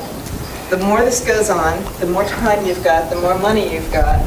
And it can't be stupid, right? Because you've already got all this time and all this money invested in it. Like, you're committed. Every time you go around the loop, every time you level up, you're making another commitment. And it gets stronger and stronger and more difficult to leave. And I've had this experience with other games that I've played that have been leveling up, but when I realized what they were doing with Mafia Wars, bringing your friends into it, and having that financial commitment, and it's a micro financial commitment, right? It's only $10. It's not a big deal. And it's not even, it's just a virtual ideal. Gaming, I never expressed this, but the reward, the bell that gets rung for gaming of all kinds is reward of self-competition. You're competing with yourself. Going to school, finishing university, by not doing so, you have a lot of internal cognitive dissonance. I'm dealing with that right now with my significant other who didn't complete something in school. She's been hanging on to the fact that she didn't complete it for 3 years, and it just weighs on her. That's an example of cognitive dissonance that comes from reward of self-completion. You know, we want to be consistent. It's part of the human brain, and the research on cognitive dissonance and cognitive consonance is really the axiom of human contradiction. It really is. Once you understand that, it can be used any way that you want to use it. So what you want to really do ethically and powerfully is get more and more investments and internal commitments, but also have the back-end products to match it, but then provide actual value. Provide unexpected value for reals. Did I say for reals? You did. I love it. I don't care. Okay, expected value. You know, everybody's going for expected value. We're not saying that you should only do that. Like Mafia Wars is very strange because there's actually no product, there's no overhead, it's a casino. It's got reward of self-competition. You're competing with yourself, but worse, they've got it frame stacked with the tribe. So my roommate spent did this. It doesn't really matter where they bought his way in or did it. You can pay $25 just for social proofing on non-existent entities. Oh my God, that's so weird. But that's how bad it is. And not even know what's happening. No, I didn't do that. No, I'm good. You have no idea that you're being manipulated to the level that you're being manipulated. Now, what you might say is like, okay, this is the rewards of entertainment. I think there's a little bit of that as well. Rewards of the cinema. I think gaming has recreational value. But there's a limit to the recreational value. Like my stepson pretty much plays games like 10 hours a day. And he's really good at what he does in this, but sometimes you just got to put your foot down. You also have the problem-solving thing in there too. Yeah, games are the best way to change the brain. Like if you were to do it right, and you can stack reward of the hunt, reward of entertainment, reward of the tribe when it's social, like World of Warcraft or the game that Jimmy and I were looking at, like you're doing it with all your buddies, you know. Well, actually there was no buddies in there, but you could. I know Call of Duty, like Jonathan does a lot of that. That's all very social. I mean, he's in there yelling at his friends and talking on the phone, you know, it's crazy. And then there's a little bit of a, you know, so that's really, now one thing we want to emphasize is there's a punishment to all this. The flip side, each one of these has a flip side. Can you guys imagine what some of those flip sides are? Punishment of the tribe, what would that be? Give me an example on Facebook of a punishment of the tribe. You've all seen one at least once. Yeah, you unfriended me last week, you dweeb. I did not. That's it. Do you see how powerfully weird that is? Somebody has set the frame, a guy named Mark Zuckerberg, and changed the meaning of what like means for a whole culture. What? And friend. He's changed. The definition of friend has undergone scope creep. Just think about that for a second. And what's weird is like, friending or not unfriending has jacked the social stigma of a culture. The midbrain has been jacked and stacked and framed. It is crazy. I talk to Jimmy about this a lot because he's a very socially sensitive guy too. I mean, you know what's going on. You're very aware of people's feelings and thoughts. Social media is not good for those of us who have excessively strong social brains like me. It's just not good for me. I try to, you know, I got really good at staying really, really focused on stuff, so now I use it only to communicate, but it is one of those things where you just got to watch. So how about punishment of the hunt? What's the punishment of the hunt? Anybody ever been punishment for being just, you know, let's shopping? Like my significant others likes to go shopping. What's the punishment of that? That's the reward. Not getting it boring, getting ripped off, or getting a bad product. Or how about spending too much money? Can you guys think of any rewards of the punishments of the hunt? I think the latest thing was spending money. Don't generalize women into all categories. Huh? Credit card bills? Yep. How about in game? How about lost time? Have you guys ever had experience of lost time on the hunt? It's like, how did it? What? No. But I had fun. There's a trade-off for fun versus. How about the punishment of self-competition? I'm actually experiencing this with my significant other right now. The punishment of self-competition. Self-competition. Okay. I'm competing with myself. I want to finish school. Like, can I use her? Oh, she's not here. I guess I can. Okay, so don't tell her. She didn't quite finish her occupational therapy stuff, right? She's got 2.5 years in, and then she got really stuck, and there's a couple things that happened. Long story, she didn't finish. She can go back. She's got the credits. But she carries this thing around for the last 2 or 3 years, like, I must finish school, to the point where, do you want to finish it because it's what you really want to do? Or do you want to finish it because you want to finish it? Because to complete the loop. Like, is it self? And mostly it's because she wants to complete the loop. And I even took her out to dinner and was like, okay, why? Please don't do something, just like let it go. Like, shave off everything that doesn't matter. You know my motto. It's like, carve off the angel. All you want's the angel. Right? This is not the angel, is it? Well, you take her out there and she's like, okay, well, maybe sort of. We had this long top. Bottom line at the end, she pretty much wants to finish school just to say that she finished school. I mean, think about that for a second. This is the reward of competition. I consider that a punishment. Punishment of self-competition can be when you're not aware that you want it for status, or you're not sure why you want the status, or closing the loop just for closing the loop is not a reason to close the loop. And yet that's the difference between an addict and wisdom. That's the difference between learning something new every day and adding knowledge, and removing something every day and adding wisdom. And I walked her through it, we talked through it, and she's still kind of deciding. And what's interesting is she adjusted for that drift. When she realized what she was doing, I just wanted it. I feel like a failure. It's social pressure. She was also getting punishment of the tribe. Yep. There's social marketing and propaganda generates punishment at a cultural level. Okay, so if you feel like you're a failure because you didn't finish school, you didn't get that degree, I dropped out. There's all this stigma of not, you know what I mean? And you buy into that, and so she had complicated stuff happening there. When we walked through it, she was okay to look at it, and she adjusted for drift. Instead of going back to school for occupational therapy, she's going back to for PT. She's going back for occupational therapy, which is more of her why. And even with my significant other, that took 5 hours to get through. Wow, right? So this is what you got to know about yourself when going through this, and this is really what I'm trying to help you guys when you create products and services. When Sue and I are designing software and Matt's designing software now, we go through this process, and Kevin, we go through this process where we're looking at, okay, what are the triggers? What are the actions? What are the reward on the screen? And we're working on that, and we invite your feedback. Like when you look at a screen with user interface design, I learned from Mike Clay yesterday like where the reward was. And if I hadn't had the context with that he'd shown me in the field, I wouldn't have known that a client goes ding, ding, ding, ding, ding, ding, ding, ding when he sees this column, right? This is why you got to walk through and see what people's results are. Is this a bad screen? Is this screen confusing? Right? I mean, software user interface has, for me, been the biggest challenge because I'm a neuromarketer. I live in hot cognition, and I'm surrounded by geeks and developers. So my job is to try to share my knowledge of finite versus infinite variability and make sure that we get the right user interface, okay? So this is important for you guys to kind of integrate into your business, and we're going to show very practical ways that you'll be able to do that. And the main thing to realize is that nowhere on this chart, on your transponder, on your broadcasting thing, is there a trigger. Triggers are all out here. Trigger only happens after your message gets out into the world. And the intensity of your trigger will actually be given momentum by the power of your story. Remember that story that's on your third card? So once you have that energy, that momentum, that resonance, what's weird also is the more trust you have, the weaker your trigger can be. So that's where we're going to go next. Now that we've got to the crocodile brain, suspicion, how to jack the crocodile brain, the pure mechanics of interruption, now we'll go more into trust, okay?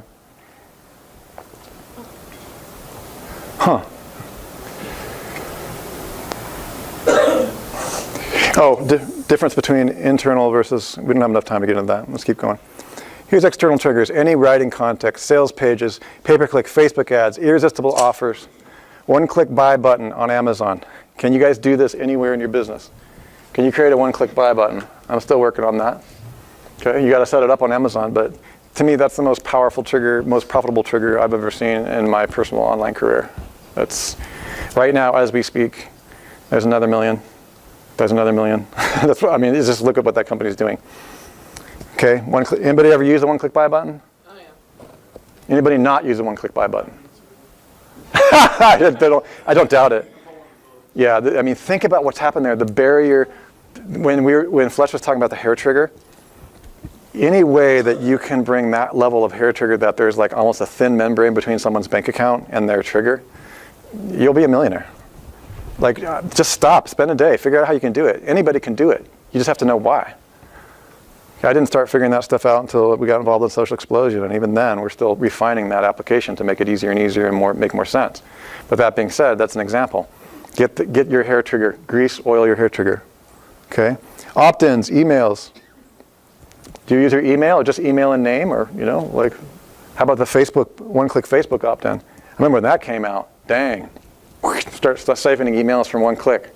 That's a hair trigger. That's grease. That's about as thin as that membrane gets. You guys see what I'm saying? Okay. Anybody use Facebook one-click opt-ins? Yeah, kind of stopped. It got a little weird because Facebook's so creepy. Okay. Free software downloads. That's by far our biggest. Okay. I got nothing to say. Okay, free games. Free games. Anybody get hooked into games? Or every time I go to my daughter's house in Prescott and I start looking at Olivia and Hannah's machine, they've downloaded thousands upon thousands of free games, and they have all these viruses and stuff. Okay. Hair trigger. And they got all these ads playing. All right. Social media in general. Android, iPhone apps that ring and interrupt. Have you ever become aware of how more and more difficult it is to find how to turn off these chimes and apps, and how impossibly obscurified they are? Obscurified? Love it. You see, that's intentional. We don't want this stuff turned off. They don't want it turned off, right? I want to be chiming and reminding you constantly, like Pavlov's dog, what's going on. But there's a diminishing return on that. You don't want to be the source of annoyance. You don't want to be the messenger of annoyance. I uninstalled that stupid app, that one app. Okay, group discussion. Anything else that you guys can think that are examples of external triggers? Okay, everybody have one idea of a trigger they could set up that's not on here? What's a trigger? All right. Fine, we're tired. Is that your lead magnet that you're referring to? A trigger. Anything that somebody can do that gets triggered by the actual copy is irrelevant. It's just the mechanism itself. The copy might grease that trigger and make it most likely, but I've already told you what the copy needs to be. It's the crocodile brain stacking of what's changed now. Live chat. What? Live chat. Yeah, that's a good one. Good one. Thank you. Somebody got me one. Anybody ever use live chat on their? You ever been annoyed when it comes up and you think it's a real person and it talks like a robot? Yeah, that's kind of, all right, good. So you get the idea. So we're not talking about content here, we're just talking locations where there's a mechanism in place that somebody can act upon. If you've told your story right, they're going to hit it. I already gave you the story. You just need to refine it. That's going to be your third card. You're going to be doing a variation of your story pretty much every time. And you might change it around, you might do it, but it's always, the backstory is always the same.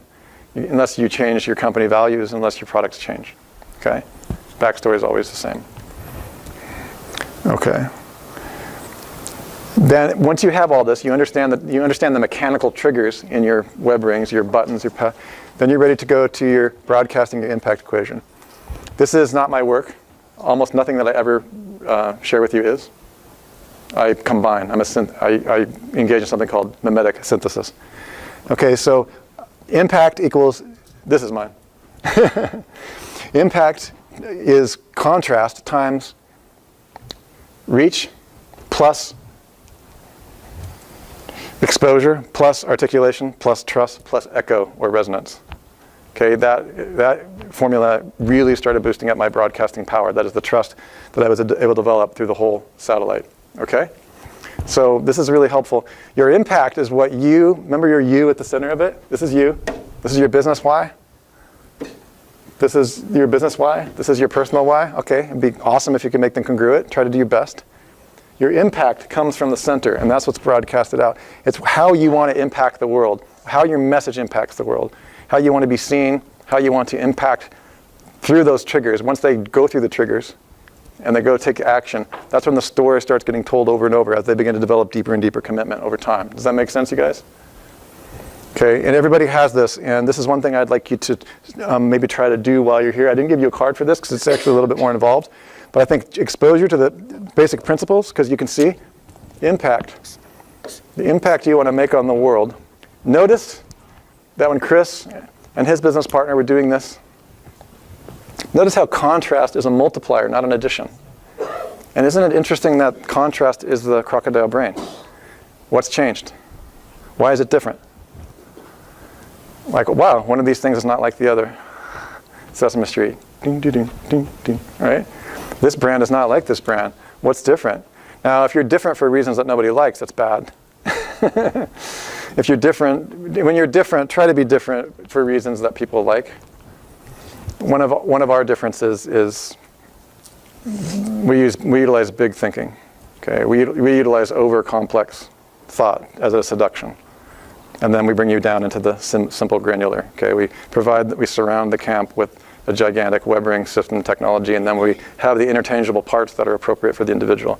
And that's taken a lot of time for us to get used to, and we continue to work on it. It's never a point where it's done, right? You're always moving on that. Contrast, reach, exposure, articulation, and trust. We'll quickly go through these. Is contrast more than just the USB? Yeah, contrast can be anything in your impact equation. Impact, again, is how the message, regardless of how it gets out, it's a transponder, right? How it gets out through that network. Okay, it's your message is crafted through the processes I gave you already today, okay? And then it goes out throughout your broadcast in various sizes and contexts.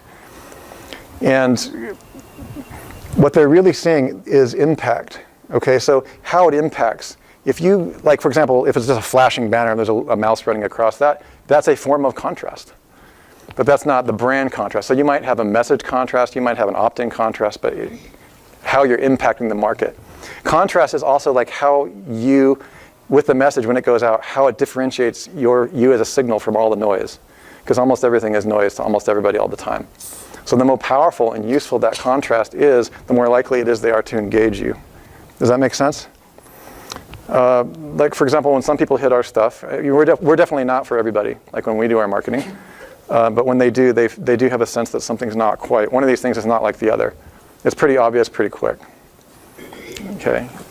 So, again, I think all of you are aware of just how to create distinction. USP is part of that distinction. Your backstory, the market, the social, economic conditions, everything I showed you in that story, that is a great way to create that contrast, because then you're really clear on what that now is. But then your why, that we talked about with Simon Sinek, that's also contrast. I believe. Right? When some people, it's amazing when you have almost everybody in the world not expressing a belief, just expressing a what. Here's another thing. And then somebody comes along and puts themselves out there. That's pretty huge, right? When somebody says, look, I believe this and this and this and this. And that's like, wow, that's different. So you might have, there's all kinds of factors that generate this kind of contrast. So impact is the way that you, your brand, or your company influences other human beings in the world, good or bad. I recommend good. Reach, how many people you have access at any given time. I wanted to get a word about reach. People spend a lot of time obsessing about reach before they have everything else in place, and that's where they lose all the money down here in the bean counter department. This is the accounting and accountability. So much money can be dumped into reach. People buy pay-per-click ads. Why? Reach. People buy advertising. Reach. Mike Clay asks his big guys who he's about to sell a $5,000 DWS blueprint to whether or not they have media buying. Do you buy media? It's the third question out of your mouth, right? Why? Because that means that they have a lot of money. They're expanding their reach. Reach is expensive, and until it's not, until you've got a cycle of trusted lists who actually trust you. Okay? How many people you have access to at a given time? Okay? And through a given medium or channel. Okay? Anybody here have a reach of 1 million viewers per day or more that you have instant access to at your fingertips? Okay, you would have to pay for that, right? That's my point. Okay, part of the broadcasting system that we set up, as you start to build momentum through these television channels and through these websites and through these, you'll start to have that engaged audience over time, and you'll build trust over time, especially if you're following these methods instead of just interrupting them with laser pointers. You want to get them in there and engage them with, contrast. Exposure is how often someone hears from you or about you. The related term, frequency of publish, is a Network Empire term. You guys familiar with that? How often should I publish a blog post? I don't know. How much exposure do you want your market to have to your ideas and your distinction and your contrast? Does that make sense? Exposure is not only frequency of publish, though. Exposure is how often somebody might be exposed to your brand in one day. If you have big branding dollars to throw away for tax deductions like Coca-Cola, something like that, people could be exposed to your brand dozens of times per day without you having to publish anything, right? But that required what? Reach dollars. Huge amounts. So the one thing I want to take off the plate here is the idea that reach and exposure are somehow, most people are paying for that reach. You guys are, even when you build a broadcasting transponder, you're still paying for reach. You're just doing it more sustainably. You can't, there's no such thing as a free lunch. The closest thing is JV partnerships. But even then, they're like the furthest thing away from free when you actually do the numbers. Soon I've done the numbers like, okay, we made $2 million off this joint venture operation, but we gave half of our profits away to JVs who actually diluted our brand and our distinction. See what I mean? It's like, is it really worth it in the end? No. When the bean counters start doing the money and the marketing department starts counting the irrational bills, at the end of the day, your joint venture partners were dubious at best, even if they made you $1 million. It's really amazing. But you don't know that until you see how it all works, until you know these numbers, until you know how reach affects exposure and the cost of reach. Okay, this is why you want to build your own sustainable system again. This is what you're here for. And I don't have a problem with reach, just know that trust through that reach over time is where the real ROI on reach gets. And we're going to get into that a bit. Articulation, how well formed and easy to understand your information, message, and values. When Fletch told me what it is who he is, it was super quick and I still remember it. That's pretty salient. Okay, he's a storyteller. I like it. Okay, he has no problem with big idea. He's got it. Okay, got it. He was really well articulated. That's an example of articulation, but articulation takes many, many different forms. A technology can affect articulation, how well you articulate. But essentially, it's whether or not you create your ideas in a succinct way and whether they're delivered in a way that has a nice balanced interaction with the crocodile brain and the neocortex.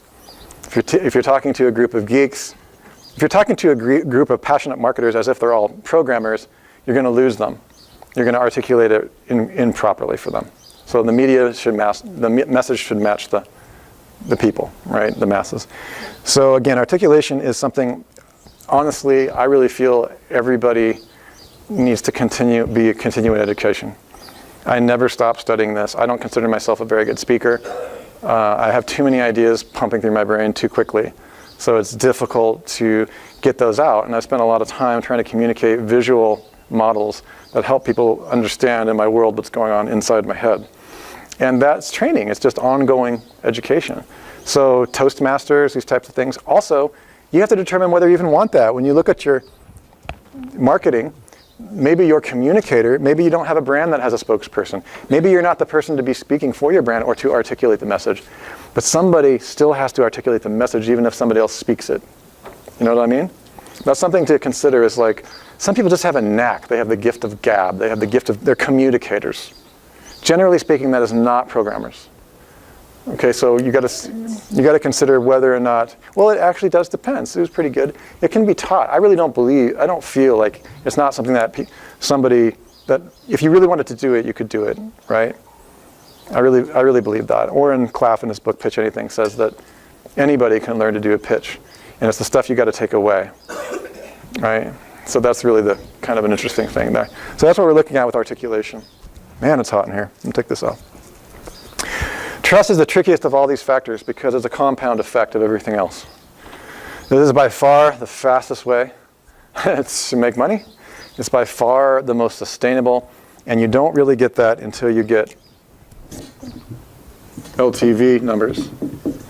The one thing I would very, very much want everybody to walk away from is a real strong commitment to learn the lifetime value of your customer numbers, the actual equation. Put your technologies in place to make sure that you have it. Sometimes it can be a bitch, but it really is worth it because it's not until you have the lifetime value of your customers that you can measure your commitment from your triggers. How many people in here have familiar with LTV? Okay. Okay, good. Lifetime value of your customers. If somebody buys Kraken, our keyword tool, I would like to know out of 5,000 people, what's the average amount of months that they pay me more than 1 month for that software. Does that make sense? Because if you know that your average lifetime value of a product purchaser is 3 months and the cost of your product is $100, then your average LTV is $300. This is a huge oversimplification, okay? Is $300. Then you know how much you can pay to acquire a lead for that product when you do a marketing campaign. Well, if they don't convert, it's not, people get excited about that, but that's not the end. It also has to convert, that campaign. So what they do is they throw their LTV back into reach, and then nothing converts, and they're not tracking their conversion, like Matt's going to talk to you about. That's what we're building PKM and other things that we have for. All of this has to work together. There's a dynamic tension, and where money gets hemorrhaged and bleeds out of the system is in all these locations. Your LTV might be good, but you might do a marketing campaign that blows your LTV for 3 months. That's happened before. There's these types of things. Then you find a channel that actually works, where your LTV, where your conversion is high. Then your LTV makes sense. You just keep doing it again and again. So once you find the thing where you get that conversion, then your LTV, your lifetime value of your customer goes in. So this is all complicated tracking and marketing, but it's very, very powerful, right? So you count the basic leads, the expected conversion, then you have the LTV conversion. And most companies do not track their LTV conversion. But if they could actually afford to put that money into their reach. Okay, we know once you have LTV, you can start doing sane marketing budgets. Exactly. Is Okay. that clear to everybody? Is there anybody that finds that to be a little fuzzy? If you take nothing else away from my talk today, take that. Seriously.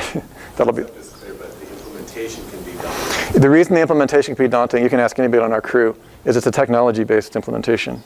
Your membership area, you'll be able to use PKMM for that upon completion.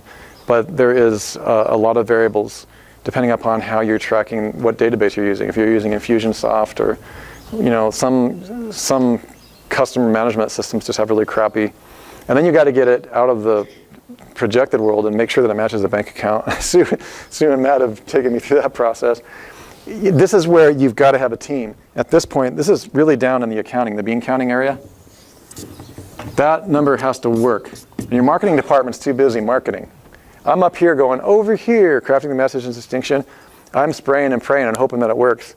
Even though I know these things, I'll go down to the accounting department and say, is it working? Is it working? If you're not tracking, you don't know if it's working. And it has to. Otherwise, you bleed and hemorrhage money, usually on reach. Because reach is all, the crocodile brain really loves to buy marketing campaigns. it's kind of addictive. But most people go in blind. So hopefully you guys know not to. Like track and double track. And then the implementation can start with UTM codes and Google Analytics, or if you don't use Google Analytics, you can use PWIC or something else these guys will show you. That's at least a start. But the real mastery comes in when you know, on average, when you shoot out a campaign, who is buying. And you will be able to test. Remember that story I gave you, the 3 layers, the economic, the social, the technology?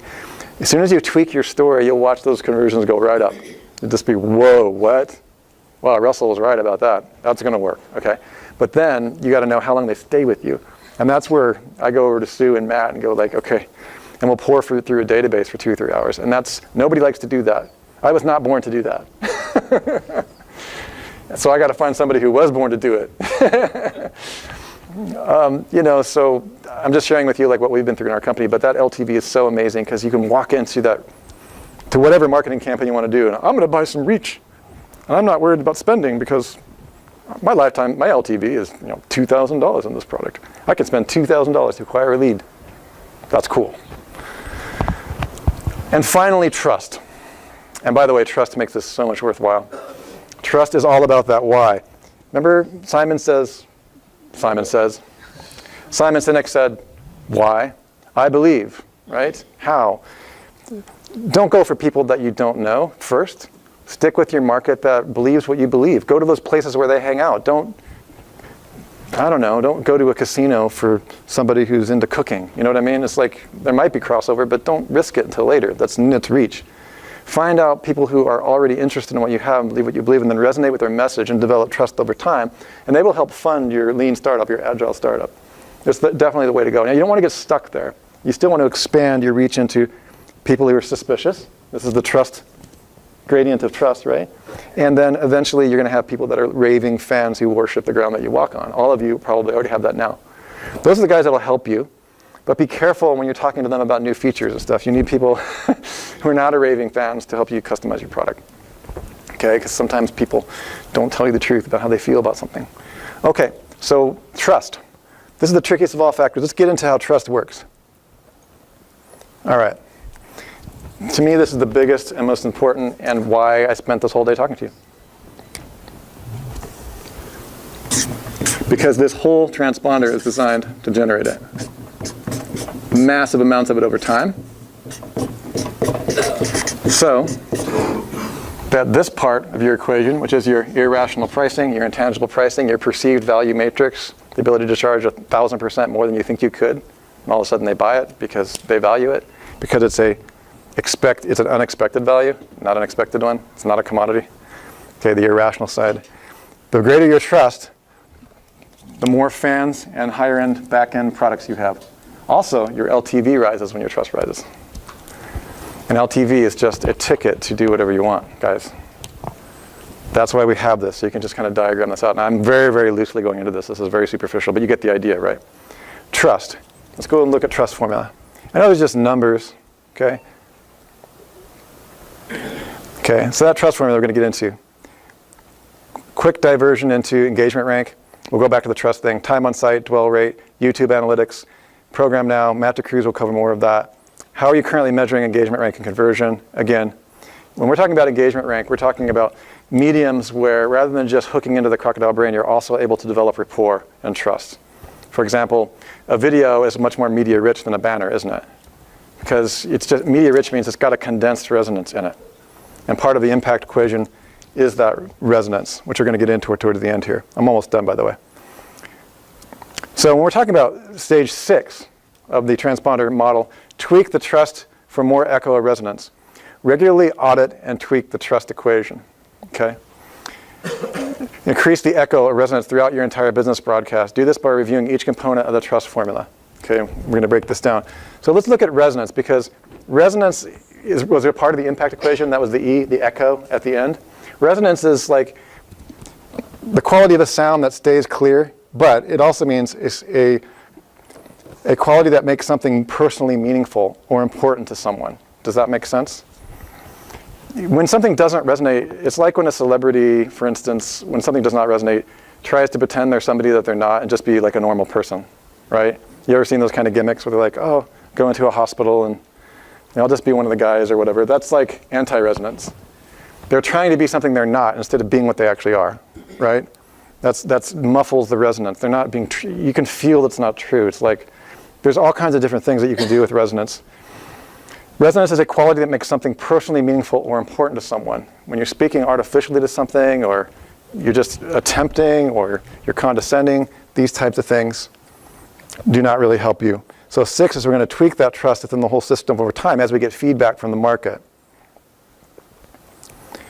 Okay, I think I lost the equation for trust. So resonance, we don't have to look at this now, but resonance is an actual real thing. Okay, and at MIT, they take a bell, they ring it here, and this one resonates with it. What you're trying to do with this whole broadcast is find the core, the center. That's why I started with you, and I started with your company. Because if you're selling stuff that's not congruent with who you are, your core intent, you're not going to resonate with the market. And you're spending a lot of time going for reach and nobody cares. Nobody wants what you have to buy. They don't even want you. And you're ultimately just selling yourself. So when you're not resonating with your market in its entirety, you don't have a core intention that is resonating. Or you can also have the wrong type of people that you're pushing a message or a core intent that they're not interested in. You have to match the medium with the message. And you got to be careful, because we're giving you this powerful platform system that you're going to be built. And if you have a message or something is not jiving or resonating, when you kind of ring your bell, when you're true to who you are, you're going to be pushing a whole lot of energy out through promotion, and nothing's going to be attracted to you. Ultimately, we want to get you to some momentum, to a place where everything works by attraction. Mostly it does for us.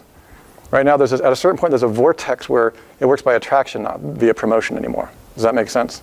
Now, it happens by resonance, which is a factor of trust we're going to get into. This isn't the video. I do have a link to if you guys want to see it. It's in the slide presentation.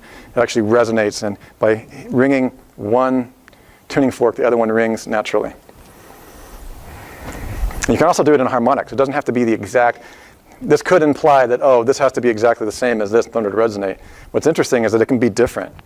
It can be shorter, but in the same harmonic. You're going to find different things in your market that are similar to what you're doing, but different, where your product still applies, but it resonates via harmonics. Okay, and that's why you want to get your message tuned, because it's that message that is that vibration that you're sending out there. Okay, so let's get this trust formula down. Credibility, reliability, intimacy, self-interest. Okay? Trust is credibility times reliability times intimacy divided by self-interest. And that's the entire thing. Okay, and it's abstract. I know it doesn't hit the croc brain really well. It's kind of up here. But the idea that there is a formula that can be worked on over time, maybe take a look at it.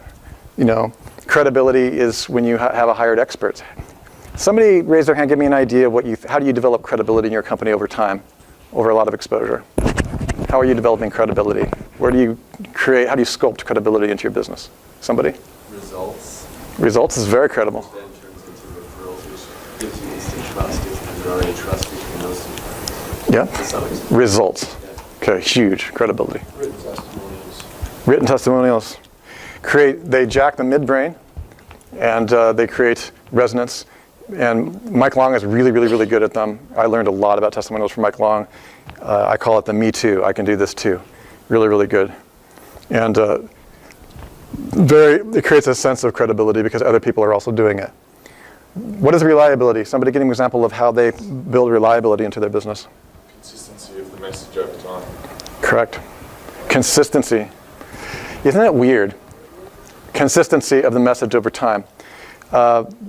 Obviously, you know that we have that. We've been saying the same thing since 2006. It has an impact. That's part of our... Saying that you've been saying it. You keep letting people know that you've been saying it for those. That is an aspect of marketing, and you can go back. You have to be careful of that. If you have not actually been saying it, and you say you've been saying it, it's incredible. But I actually did find locations where SEO website silo architecture was discussed in 2006, and that's cool. No, you make a good point. I'm actually saying that's a really good point. Reliability is very interesting because isn't it weird how you can generate why now and what's changed as your marketing, and implications are all about why now and what's changed, but still become a credible authority by consistently saying the same thing amidst the change. So that story, technical, social, financial, what you're doing is you're triggering that in people's brains, and then it's called the voice of reason. And the voice of reason model is by far the most profitable model you can situate your platform with. Always trigger the insanity, but be the voice of reason. Because insanity is already there, you're just exposing it. It's kind of heavy, I know, but it is true. So the brain is asking why now and what's changed. Your job is to say, nothing. Trust me. Or everything, and we got it covered. Or, some things change, some things don't. Okay, or it's changed and we've made the adjustment for you. Or here's how we're adapting. That's one of the models that Sue has now. Is like, okay, things are under huge amounts of change. Huge adjustment. Here's how we're adjusting it. Here's how we fixed it for you. We got your back. See how those models all work? All of those speak to reliability. Intimacy is, again, the social brain. I don't like Facebook for this reason. I'm cautious about it. It gives the intimacy is a deep-seated part of the trust.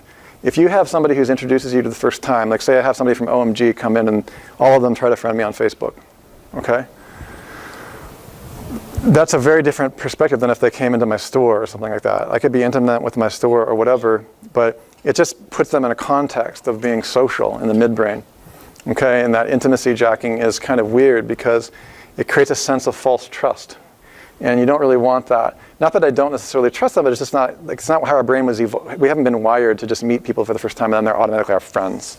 Mingle them with our family and our daughters and stuff. It's just, and so that's why you got to be careful. So the trust formula is also about intimacy and self-interest. Okay, self-interest is, if you're a shifty-eyed car salesman and you want it too bad, the real key factor is needy. Okay, it's one thing to distinguish between a car salesman and somebody who's not selling, because that's unfair to car salesmen. Because I've met some amazing, I don't mean to be like that. There's amazing people that have helped me with my vehicles, and they're actually not selling to me. I'm talking about that implied neediness, the push-pull, where you're being sold something and you can feel it, and you're just like, I'm going home and buy it online, that type of thing. You don't have to do that anymore. So be the elbow, not the needy salesman. So the days of sales in those models are going by the side of things.